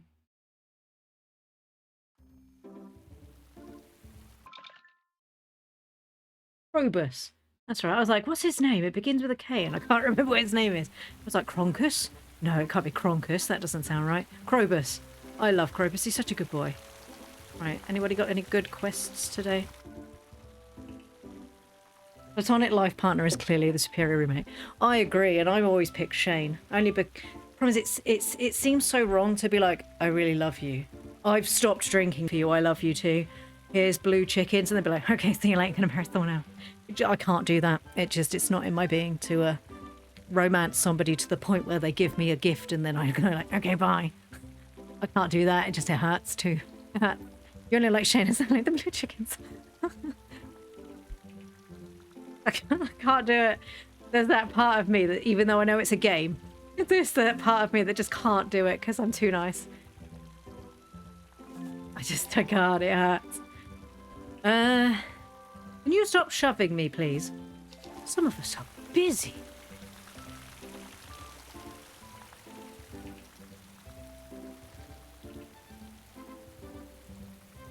We're working on a dino-only farm. That's my current goal. So the game I had on my own, I didn't find the dino egg for 2 in-game years. The one I had with my daughter, we found it within the first month. And I tucked it away and I was like, don't touch this eggy. This eggy will make us a dinosaur if you don't touch it. She was like, Mummy, I won't touch the eggy, Mummy. I know that makes a dinosaur, Mummy. I'm not going to touch the eggy. So then it became a constant cycle of psychological abuse in which she'd be like, Mummy, I'm touching the eggy. Don't touch the eggy. You know, Mummy wants to keep that so we can have dinosaurs. I know, Mummy. I know you want the dinosaur. I'm touching the eggy. Please, please stop touching the eggy. You've been... Mummy's told you several times that it's not nice to tease Mummy this way. Bongo's pen and the Billy... She's such a troll. Yeah. And then we made the dinosaur and she went into the coop after the dinosaur had hatched. And we, my husband and I are very kind. We love our daughter very much. We allowed her to name all of our animals. We had 6 sheep all called Love. All of them. And it's like, Love would like to have a baby. And I'm like, yeah, but which one? Your daughter's amazing. She was like, so we got the dinosaur. Now he came. And she was like, oh, Mummy, that's horrible. What is it? Kill it. Mummy, I don't like it. Kill it with your sword. I'm like, baby, that's our dinosaur. She's like, oh, he's kind of cute. No, he's not cute, Mummy. I don't like him. He's creepy. I was like, but that's the thing I've been waiting this whole time. This is the reason why Daddy's been off on all of these ventures, basically like decimating the local tree wildlife. So Mummy can build this pen. She's like, no, he's creepy. I don't like him. So, well, unfortunately, yeah. She did. Oh, I got them both in the same place. Yeah, she wasn't impressed with that.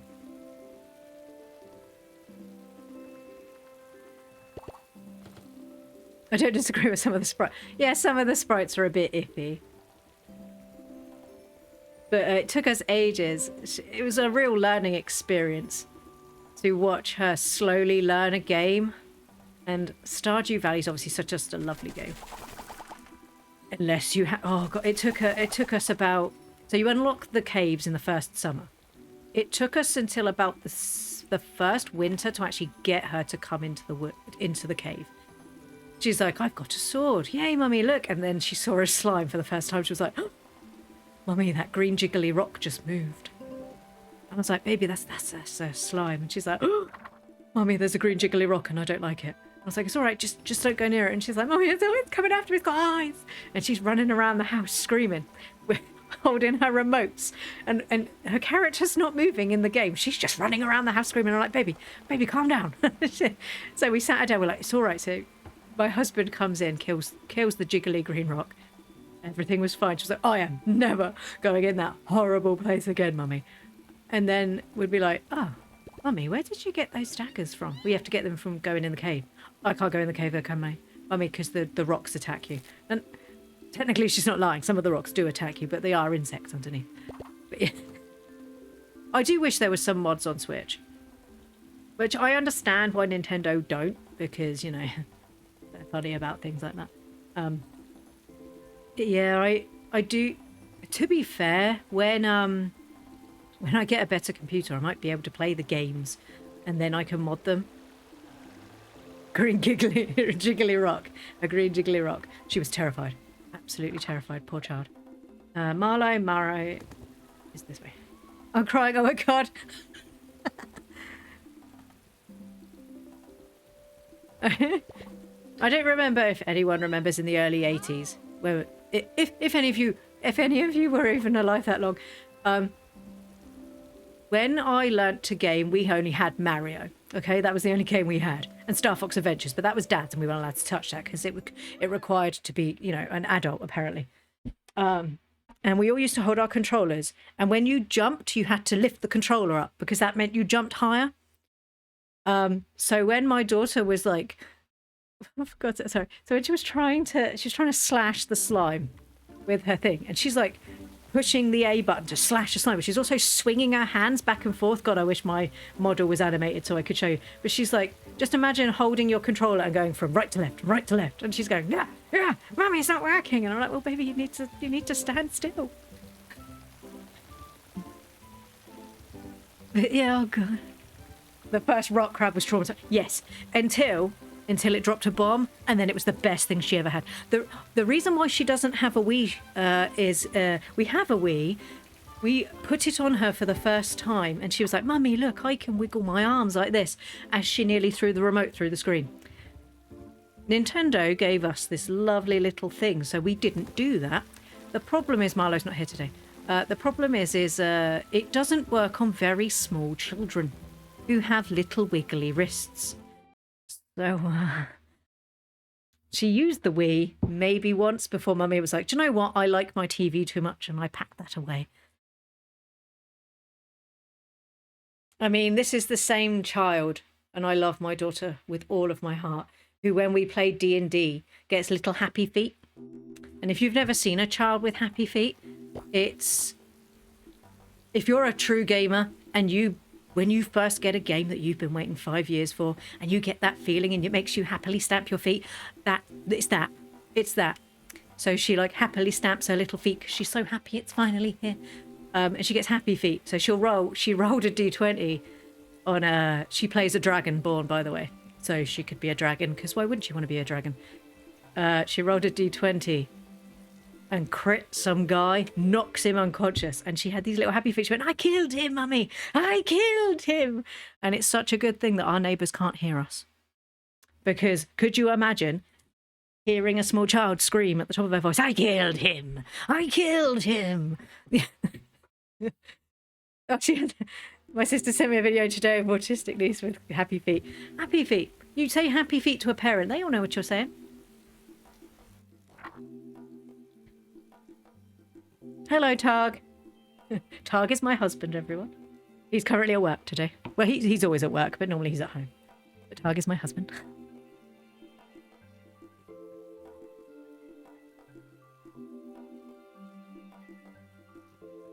And here I am knowing I'm the worst aunt. I just sat my 5-year-old niece in front of Alien Isolation. Oh my god. Oh, I won't sit in front of Alien Isolation. Howdy, Mr. Plue. A wizarding-themed festival. That must have been cool. Living the dream. We're nearly at that point. We tried last year with like a... We went to an anime convention. She was fine up until the point the guy walked out like Chewbacca. And she's like, Mummy, that man's a bear and we need to leave. It's not a bear. He's a Wookiee. It would be fantasy-flavoured Ren Fair. It was not. It was very aimed at children and not adults. Oh, that's a shame. I played Alien Isolation just recently for an event. I think my soul perished. I am so bad at spoopy games. And also, I don't want to deafen anyone and not have anyone come back because I've gone arr, arr, at the top of my voice. Because I appreciate that people come and watch. And obviously, if I deafen you all, you're not going to come back because, you know, you won't be able to hear me anyway.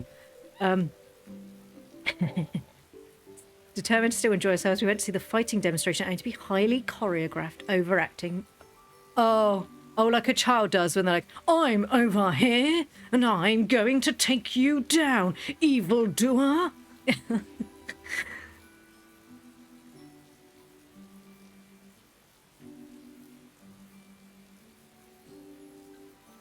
Oh, he died. Will he come back?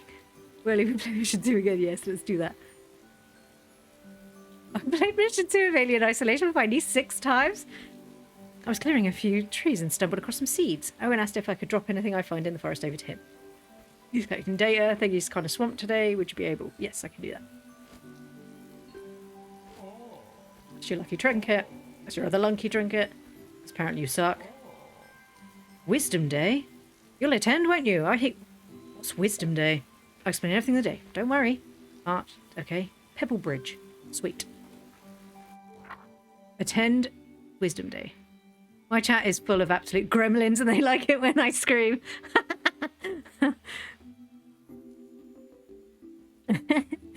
Thankfully, my chat's been quite chill so far. I mean, for example, I have people going like, I mean, it must be frustrating sitting watching me. For example, with Gemini earlier when she was like, you know, you can feed him a pop-in and that fixes it. Oh, I've been playing this game for 2 weeks. I don't know if it told me that. It probably did. And bless her, the angel she is like, dude, you could just please feed it the pop-in, I swear to God. Have you ever seen me doing anything? It's not backseating if it's something... If it's something I've learned, but I haven't remembered, please backseat me. Because unfortunately, having to do like 16 things at once is not easy to do. You're not spoiling the game for me, telling me something like a simple mechanic. If I'm sat in game going, I can't figure out how I do this, you telling me how to do it is fine. Obviously, if I'm playing a story-driven game and you're like, God, don't you hate when that person dies at the end? Yeah, that's a spoiler. I don't appreciate that. My sword friend screaming at the actor, stab him! Stab him! Oh my God.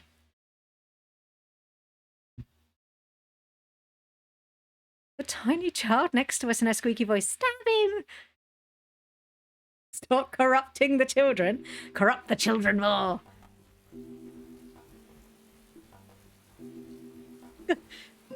Right, we're going to go back into parental zone. We are very bad, me and Targ, with playing games that maybe may not be appropriate for children. For example, one of them was Yakuza. If you know anything about Yakuza, it's 18 for a reason. But unfortunately, I love it. I love watching my husband play it. And there are characters in it, I'm not going to lie, our husbandos of mine. Unfortunately, our daughter is not obviously 18 because she's still at school and she's quite a baby child. So she was watching Daddy and she went to nursery. And they were like, oh, she keeps telling us about this new game, but we don't really understand what it's called. And I was like, oh, okay. And she was like, it's called Yakuza. I've told them lots, Mummy. They don't listen. And I was like, oh, you told them that you watched Daddy play Yakuza. And she went, yes. And then she went, yes, we have to talk about the fact that she reenacted a scene. Well, I don't know if you know much about Yakuza. It's quite there's a lot of stabbing and hitting people with sticks and stuff and bats. So evidently I had to go in and talk to the preschool and explain to them that she wasn't really going to shiv someone, which is not something a parent ever really should have to go do. So after that, we were like, right, you must, you know, Daddy's not going to play this game around you anymore. But I love it. I love it when Kiryu comes on. Yes, we know you do, but unfortunately you got us told off by nursery because you went and daddled. And she was like, I'm sorry, Mummy, I won't do it again. But don't lick it so I can't watch Kiryu. The whole festival was super cringe. It was so cringe, it swung back round to hilarious.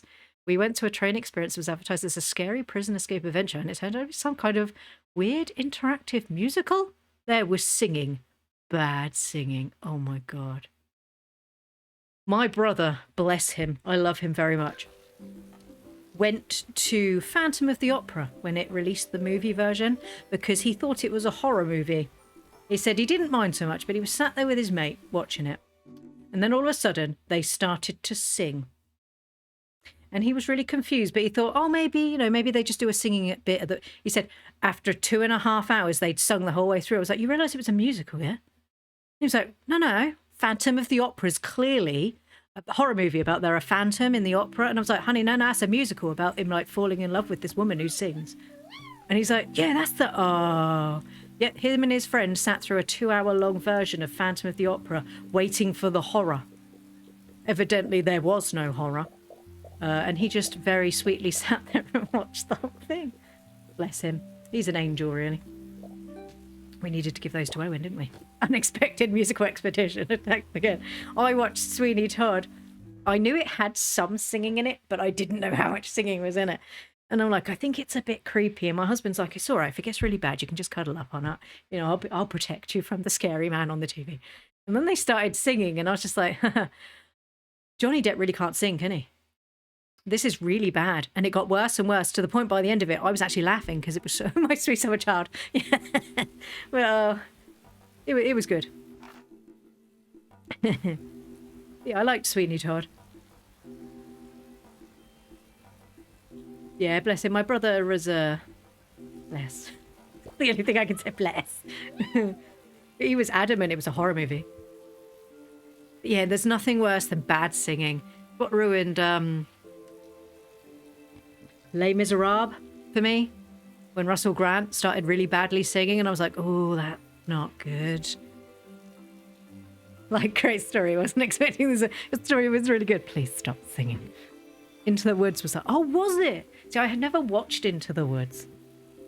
My boyfriend took me to see Wicked for one of my birthdays. I actually kind of enjoyed it. I wasn't expecting it to be so child-friendly. Yeah, I didn't realise Wicked, because they're making a new one. Aren't they? They're releasing a movie of Wicked. And I think it's due out this year, next year. These must be from Marlowe. He sent the fastest in the valley with the most precious of cargo. If you're curious and cross-referencing, excuse me, a forest herbivore's diet with their distribution. Does distribution mean poo? But it's starting to process back to front, so to speak. But what are they distributing? Then I grow these and track the results. Here, I'd be happy to share the latest delivery with you now that I've documented them. Perhaps you'd like them for your farm. Free seeds. Ooh, lots of free seeds. I hope they grow well for you. Good day, Pooh. Speaking of which, take this also. But don't spend it all in one place. Oh, thank you, Pooh. Thank you. I love it when my friends give me PCs. Oh, don't. Please don't do that.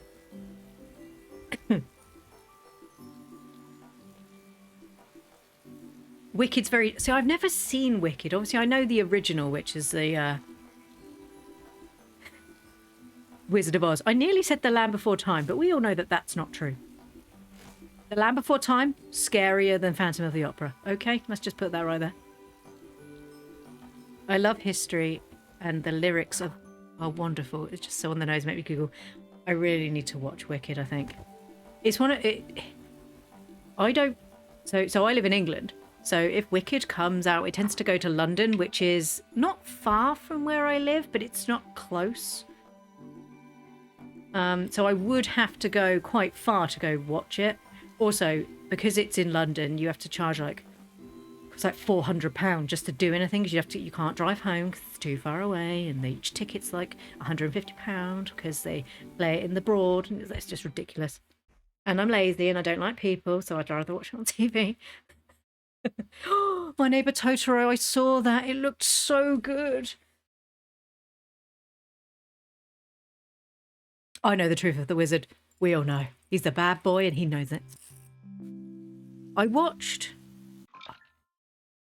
What was that really awful movie they made? And it had James DeFranco in it. What was it called? It wasn't The Wizard of Oz. It was The Great and Wonderful Oz. Was it that one?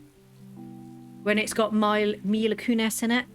And she's like madly in love with him. And then as time goes on, she slowly becomes more and more jealous and goes green. That was good. I enjoyed that.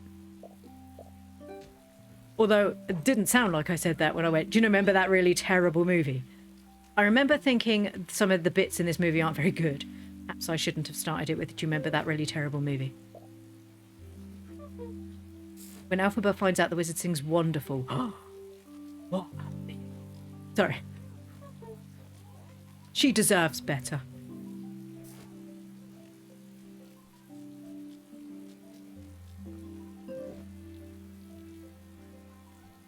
The Book of Mormon. So, my parent-in-laws went to go see the Book of Mormon when it came down to where we live. Sorry, I'm laughing. A couple of years ago.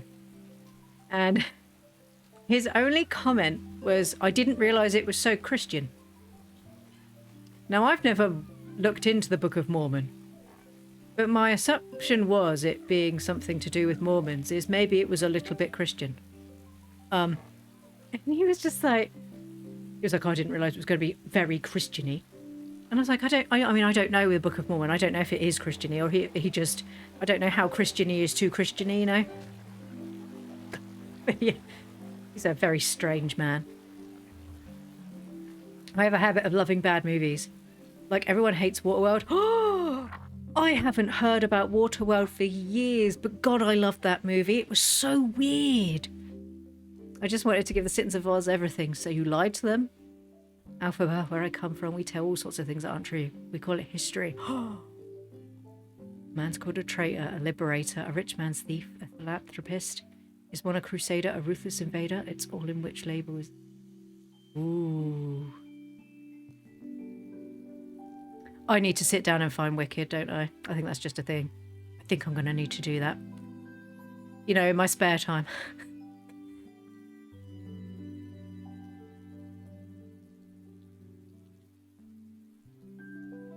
Sorry. That, yeah. What's it I've watched? I watched something recently and it basically said history was written by the winners. History is written by winners, so it might not be the truth because it's often written by the winners. Actually, I learned that at school. So in England, we get taught about World War II very differently to how the Americans get taught about World War II, and obviously how like the people in Europe get taught about World War II. So we got taught that World War II happened, you know, because of varying things that started and stuff like that. And it was basically, it all started with the people we must not mention, and it got worse and worse, and eventually we were like, we're going to do something if you pick on France. So all of a sudden they were like, well, we're touching France, what are you going to do? So that's when we decided, and they invaded Poland, and then we went and helped. The Americans obviously get taught quite a bit about the Japanese side, which obviously we weren't involved in, and then come to us later after that. And then obviously a lot of the people in Europe get taught a lot of the, because obviously they were more of the invaded people, they get taught more about the invasions and how their countries dealt with certain things. It's just interesting to collect it all together to see different variations of the same war. Oh my god, B-movies. Me and my dad used to watch those awful ones when I was very little, where it was in black and white, but it was lizards with things stuck on them. God, I love a good B-movie. My daughter's not into them, unfortunately. She's like, why is that like that? Not Bluey. This isn't Bluey. What have you put on? Oh, the one with the ants. That was my favourite. I have a feeling it was just called Ants.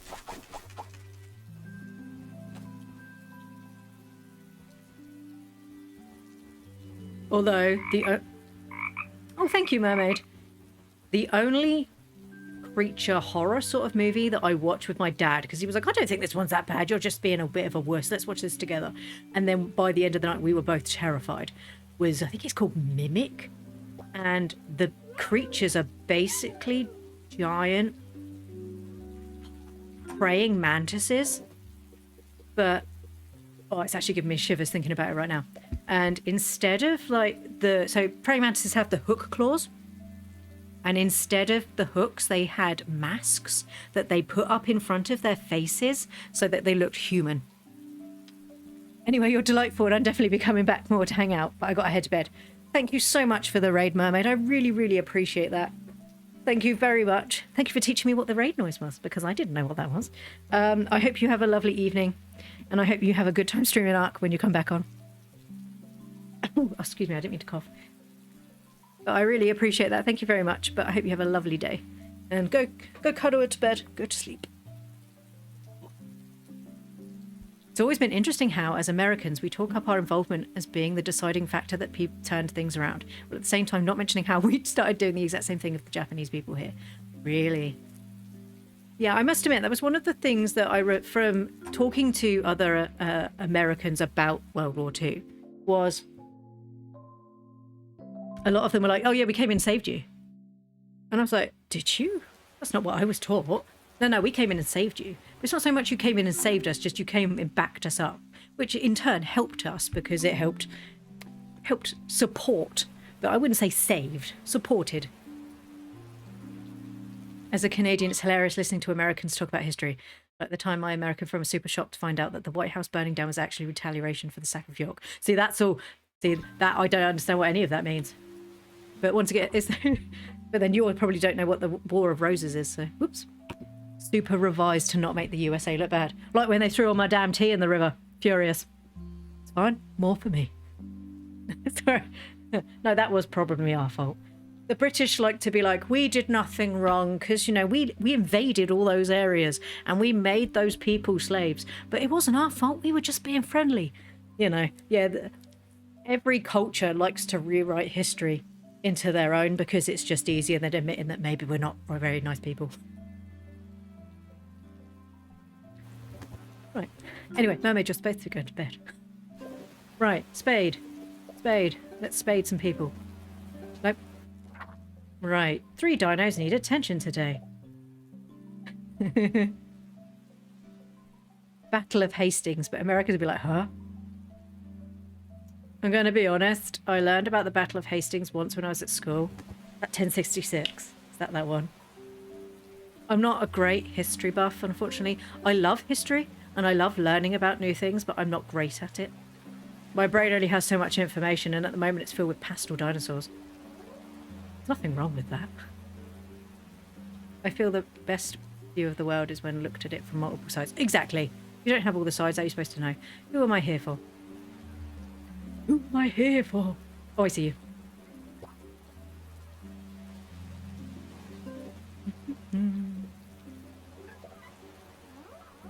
Come out of the way, children.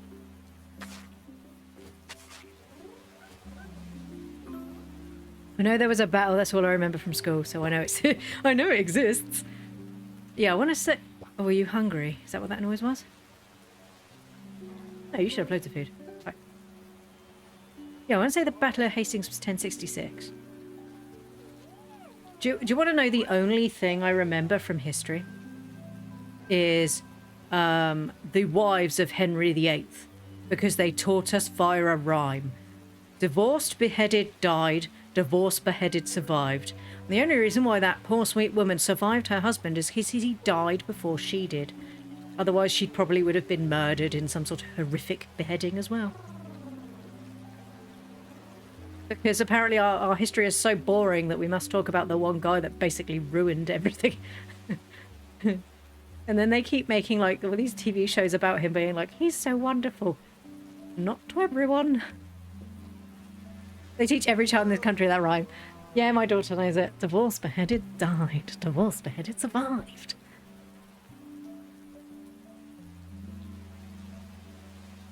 The man who single-handedly changed the church so he could get rid of the wives he no longer wished to be married to. And then went, do you know what? I don't need to divorce them anymore. I'll just start chopping off their heads. That was easier.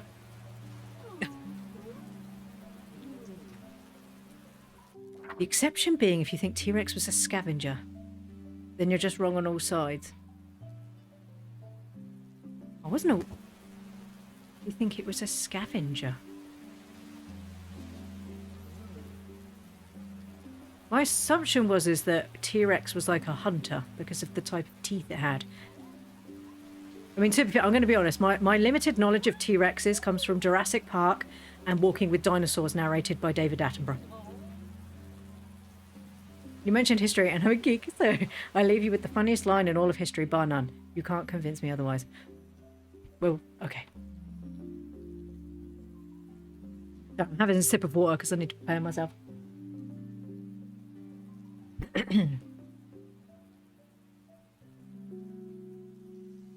Frederick the Great of Prussia planned to invade Austria, which at the time was either the first or second most powerful country in the world.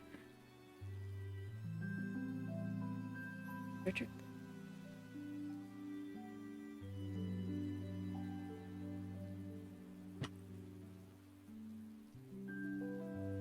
So secretive about his plans to attack Silencia.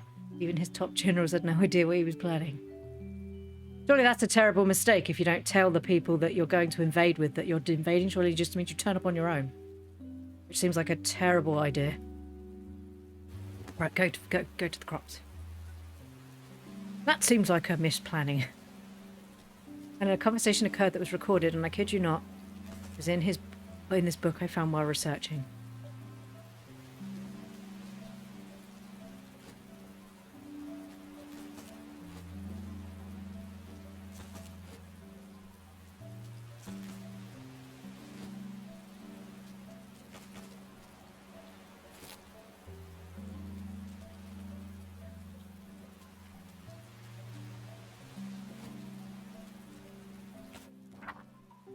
Your Majesty, it seems the army is mobilizing to Silencia. Also, you got to appreciate a man called Clackstein that makes it work.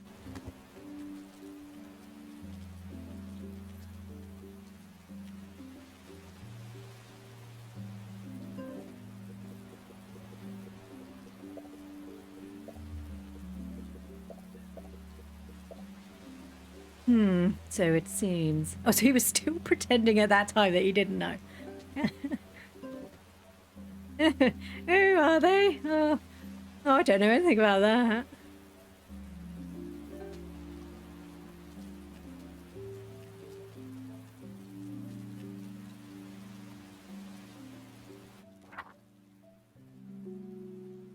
Your Majesty, should we not go over tactics? Who needs tactics? Just release them onto the wild. I don't know where you are. I wonder if that... I wonder if it's opened up. Your Majesty, should we not go over tactics? Clackstein, can you keep a secret? Pinky swear, Clackstein.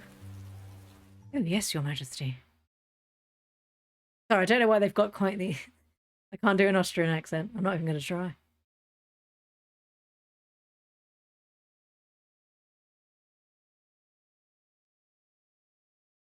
Well, so can I. And then he walks away.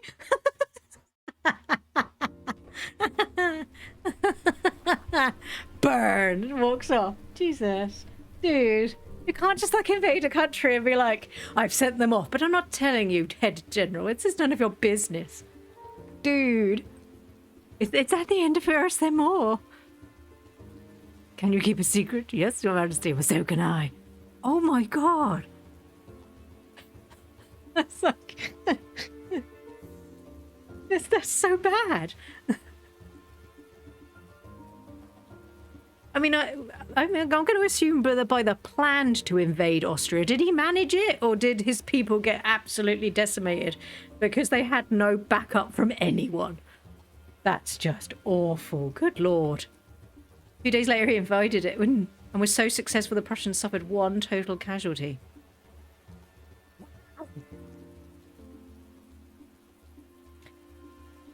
Sorry. Oh, that 1 casualty was a dude who drowned in a river on the way there. Oh, sorry. No, that's sad. That was awful for his family. I mean, it was a long time ago, but you know, like... I'm sorry. Oh. A few days later, he invaded and lost 1 person to a river. It wasn't even to the war. He's just like, oh, I slipped in the mud and fell in the river and died. Oh my god, I'm sorry. That's not funny. That's terrible, poor man. He's a god. He died a war hero in the river. Oh, that is fantastic. It's a little funny, yeah. Oh my gosh.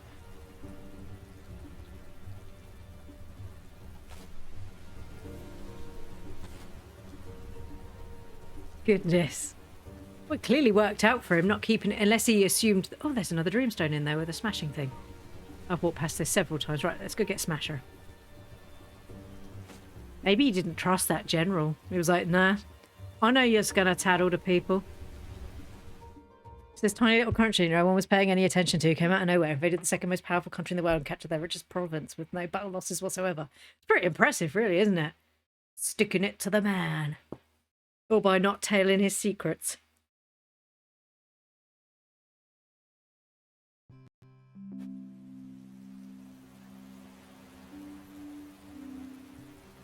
It's you, isn't it?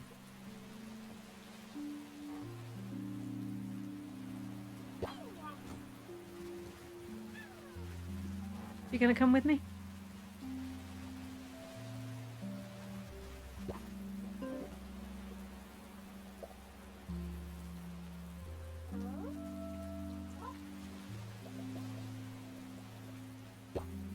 And this dude goes home with his troops, realizes the city is throwing a massive parade for him. Nopes right out of there. Sneaks in the back entrance so he can go to bed. Sounds like me coming out to a family party. Surprise! We're going to do a surprise party for you. And I'm like, nope. Close the door. Please leave. Put your key under the mat and go away. Why can't I just do my job and people leave me alone? Oh, that's wonderful.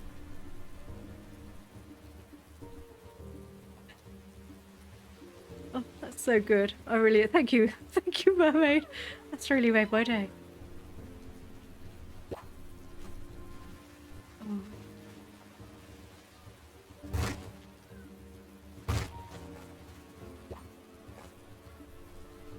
Oh, another large one. Nice. Nice. Oh, I don't like that spin. Oh, there we go. Uh-oh. Ooh. There we go.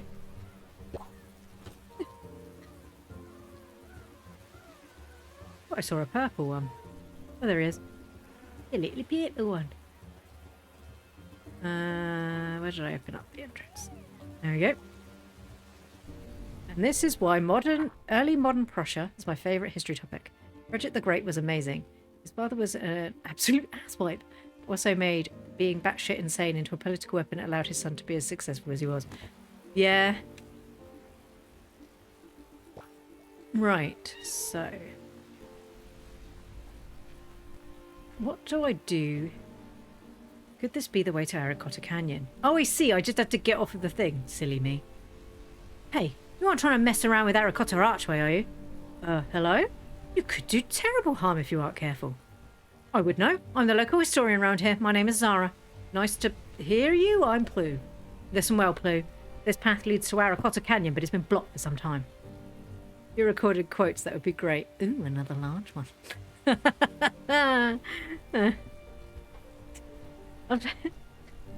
Yes, unfortunately.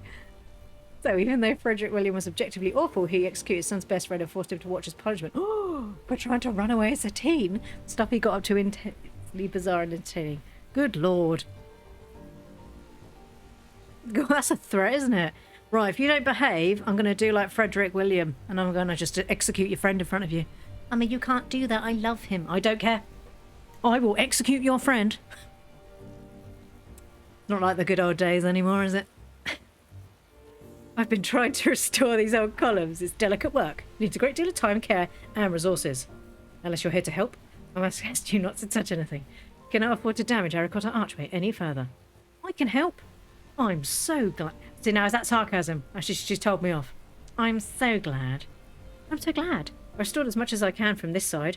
There are resources I've been able to get my hands on. If you could gather what we need and deposit back here, what do I throw it over? We'll be able to repair it fully. That will provide you with easy access to Araquata Canyon. I'm sure the traders will be happy about that. And I cannot finish my research without restoring these old columns. We're going to need special planks, some rope, a shovel to dig sand with, and a fragrant poppin. Just to be oddly specific. He admitted in a letter on his deathbed that he exaggerated his weird personality quirks into inane eccentrics to deliberately look like a crazy person so no one would take him seriously. It's giving me flashbacks of the Fresh Prince of Bel-Air when his cousin's being picked on. He's like, you got to just pretend to be crazy. He's like, what you talking about, fool? What you talking about, fool? King Boomy from Avatar in real life was actually an awful person. Ah, and a cheeseburger. Zara needs a cheeseburger. What? No, she can't. I require 15 diamonds, a piece of gold, and a cheeseburger. My Protoceratops Kepri can help us with the repairs, but she's quite the diva without her favourite snack.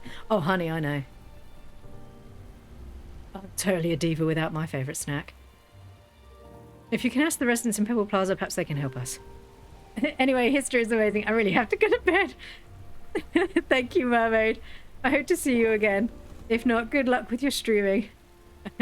Go to bed now. I really enjoyed that. Have a great day.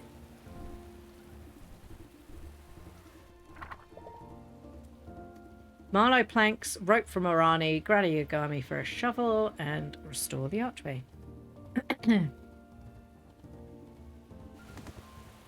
As if she's even here today, because she had been in the other one. Does make you wonder how she squeezes through. Yeah, she's not even here today. Curse you, Orani, you're ruining my life. No, it's fine.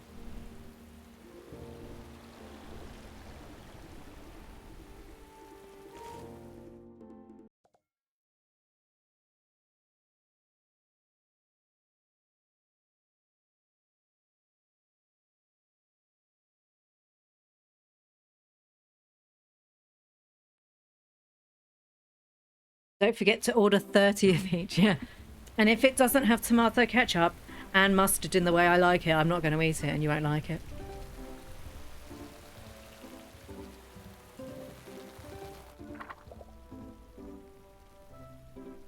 Marlow. Hey there, Blue. How can I help you? I've been trying to think of ways to expand my stall. There's only so many ways to cut wood, you know. Can you make some planks? Planks? I mean, that does sound helpful. Tell you what, I'll add them to my custom orders. Same deal as normal. You bring me the goods and I'll deliver. Thanks for the suggestion. So is it real? Yeah, I guess it's called trading. I don't see them. Oh, no, wait. No, it's the custom one, isn't it?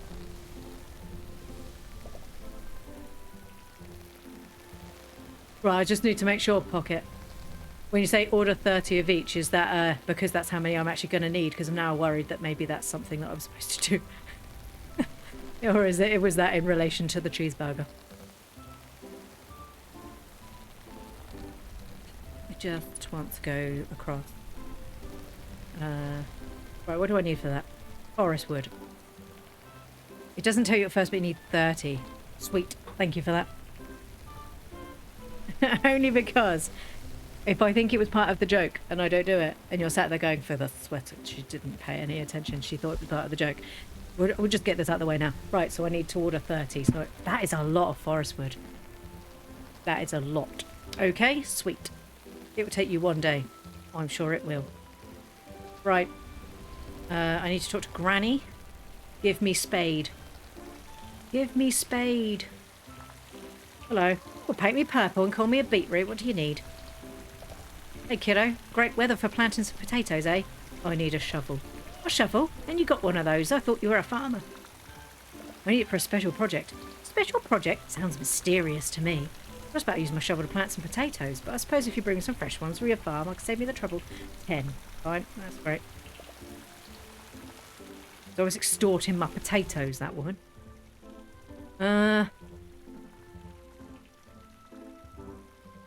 Right.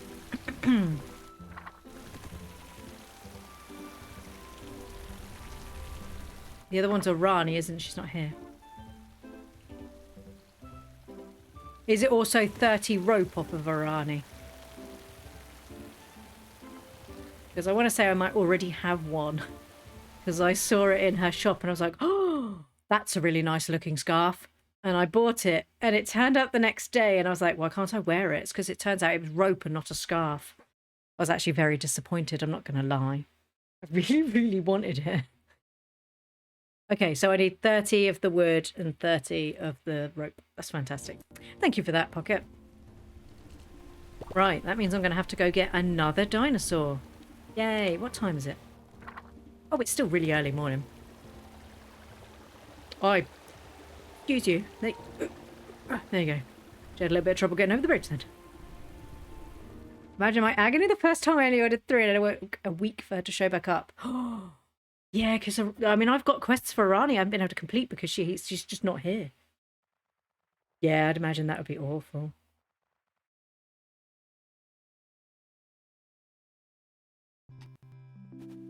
Da da da da da da da.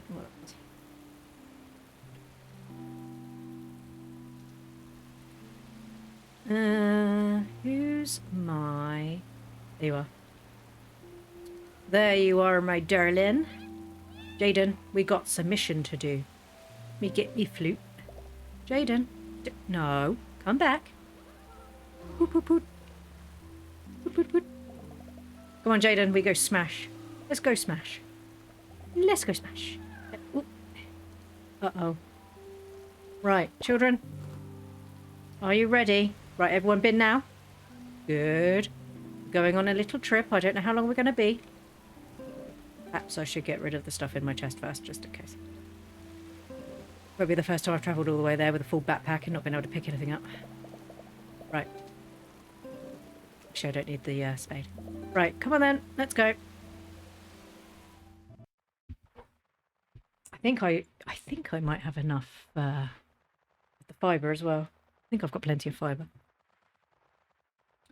Do do do do do do do do do do do do do do do do do do da da da da ba ba ba ba ba ba ba. Oh, I've just saw the lightning hit. Right, Dapplewood children, let's go.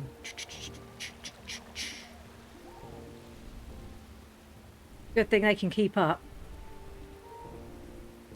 Could you imagine if your parent ran everywhere like this and just expected you to keep up? I think I'd have died a lot earlier. Right, come on. Especially when you get the confusion of then they get stuck on a tree and can't get round. Excuse me. I feel like we've been stuck on the Aracotta Canyon one for a very long time because the slasher just wouldn't tame. It's not that she wouldn't tame, I was just, I didn't realise there was extra ways of actually taming them. If it told me in the game, I certainly didn't pay attention, which is, whoopsie. The only problem when you sort of stream a game at the same time, sometimes it tells you things. And I try and pay attention, but sometimes it just sort of like slips out of my head again. Definitely good if you can multitask. Which I can normally. Nope, I'm stuck again. Oh, I really love this. I love you so much, Audie, but you're such a big girl. You're such a big lady. And that's okay. Right, come on then. Let's go, Jaden. This is a bit better. Right, I see it. Oh, it says some trunks. Let's go get this.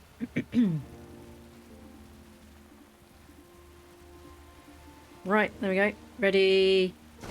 Well done. Is that normal wood? That's not even the forest wood.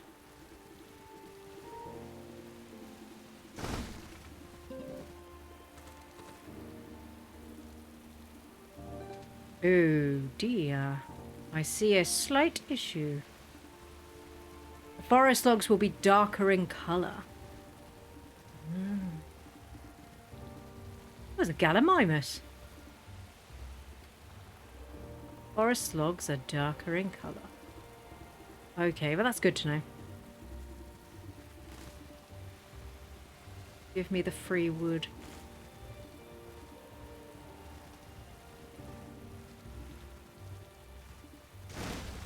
No, that's normal wood again.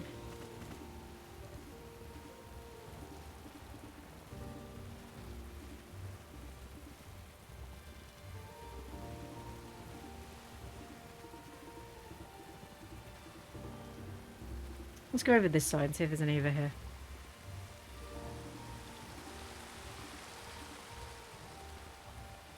Probably doesn't help that I have my saturation turned up very high on my screen, so everything looks the same colour. There's a little sloped area north of the pond. The Anki hang out there in the rain. All the logs there are forest logs. Is that the one that you have to smash open a stone to get there? Because I think I might have already done that. Yes. Okay. Yep. That's up here then. Okay. Yeah, I'd been there before. I bought my little headbutty boy. Headbutty boy. Do you know what? I love you, Jaden, but Jesus, that's slow. Right, Aubrey. Let's go, baby. Children, keep up. Around here, isn't it? And then down. Can't get down there today, that's full. Up this way. There we go. There's also... Oh, what are these? Ooh, oh, they're truffles. Oh, no. Oh, do you know what I need to... Oh, I'd say it must be... Oh. Wait, you dig. You dig. Get on. This doesn't feel like the right one. Excuse you. Aubrey, can you dig that? Are you able to dig this? Can you? This is why you're my favourite. But don't tell your sisters, because we don't do that here. Stompers like Lucky and Rexes can dig them. Ah. Right. Now, Jaden. Jaden, it's your time to shine, sweetness. Let's go. Forest wood. Yay. That's what we want. Look at that. Oh, Jaden, you're an angel. And we've got more rocks and stuff. Can I get up here? Look at that. Bush. Anything else up here? There was a dreamstone, wasn't there? The dreamstone. These bushes do not look pleasant. If you have that... What's that? That one where you, like, you're terrified of holes. No, I think that would probably set you off, wouldn't it?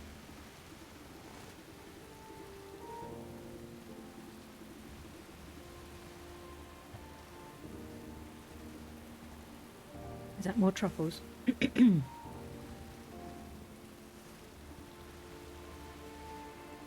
So many nice colours.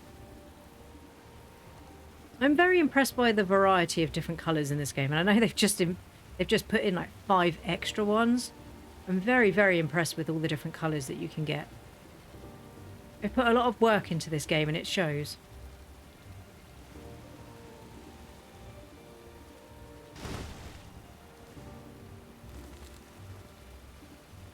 The logs in the big water basin have the right logs too, but I can't remember. Yeah, it's been raining for a few days though, so I guess it might be flooded. Because I've had to come back several times to try and collect all the dreamstones that are in there because it's flooded. You can have a look. This way, isn't it? Waited so long for a dino game that wasn't just part builder or shooter. Yeah. Oh, more Gallimimus all over the place. Yeah, I must admit, Paleo Pines is definitely more different. That's terrible English. Oh, it's flooded today. Curses. Yeah, it's certainly different than anything else. Because I've just played... I just finished Roots of Pacha, which you could say is... I mean, it's not got dinosaurs in it, but it's the same sort of premise of a... like a farming game, but with like prehistoric elements. Ooh, good lightning coming down there. It was a bit scary. I'm loving this game. It's so nice. I must admit, this morning before I came on, I was like, do I really want to play this game some more? Because I'm kind of stuck having to do this same bit over again, and perhaps it's boring and nobody's going to want to watch. And they're all sat there getting frustrated because I'm not doing things as fast as I could be.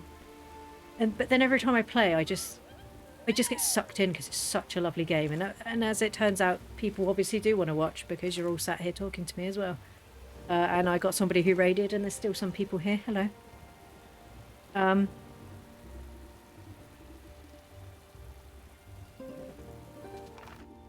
That is the problem when you start streaming. You're like, you stream for a little bit and you panic that maybe all these areas are flooded. That maybe you're not quite as entertaining as you thought you were. Because I play games but talk along at home anyway. Because because I always have done. Because I used to play for my family because I'm the oldest. When my little sister and my little brothers were small, we all used to cuddle up on my single bed. All four of us. We were quite large children. Do you stream on Mondays? I do. I stream Monday, Tuesday, Thursday, Friday. Normally 10 a.m. till about 12:30 GMT. I take Wednesdays off because there's a little boy that I look after on our Wednesdays. I also look after his mummy comes too, so really his mummy's looking after him, but I also look after her. But no, I've always talked through games when I'm playing them, so because I'm just so used to talking to my brothers and my sisters and my sister about what I was doing. My husband's like, why don't you just start streaming? Because I get all my cleaning done in the morning. My daughter's at school now. He's got to go into the office. And I've actually made quite a few nice... I've got quite a few nice viewers now that come back frequently, which is nice. And we all seem to have the same sort of tastes in games, which is like the cozy stuff, which is nice. But yeah, I don't stream the weekends because also my daughter's home, so it makes it difficult for me to stream. She's okay with sitting in the corner for a little while, but then she's like, Mummy, I'm dying. I need a drink. She's, if anything, but a little extreme, bless her.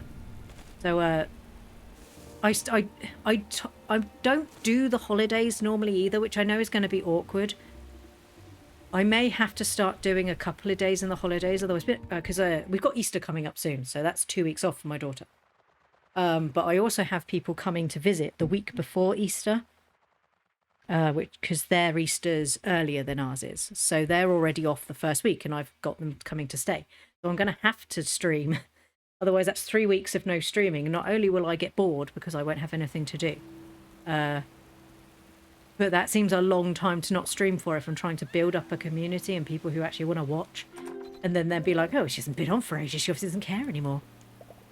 So I'll talk to my daughter. I can't imagine she's going to be that worried, if I'm going to be honest. She quite likes watching Mummy stream. Right. Let's have a little look. 10 potatoes for Grania. You won't be there now because I think it's night time. Take out 10 potatoes. Also, it was a blessing when I figured out how to separate stacks.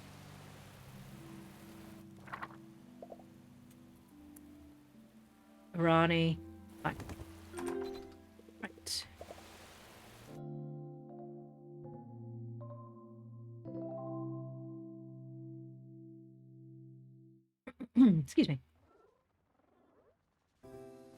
Right, I am going to save.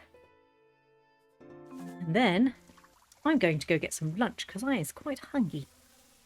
Thank you, everybody today who came in to watch and who came in via the raid, and you're still here. I really appreciate that. I will be back tomorrow between probably 9:45 and 10 o'clock GMT. I'm afraid I don't know what that is anyone else's time because I'm quite bad with numbers as it is. I really appreciate everyone being here today. I really appreciate the help. It was lovely meeting you. A fantastic day. You too, Paras. Bye, Targ. Thank you for streaming. Enjoy your lunch. Thank you, Shystar. But I will be back tomorrow. I hope to see some of you soon. If not, it was lovely meeting you. And I will be back next week as well. But I hope you all have a lovely day, and it was really nice to meet you all, and it was nice to speak to you all. Bye-bye.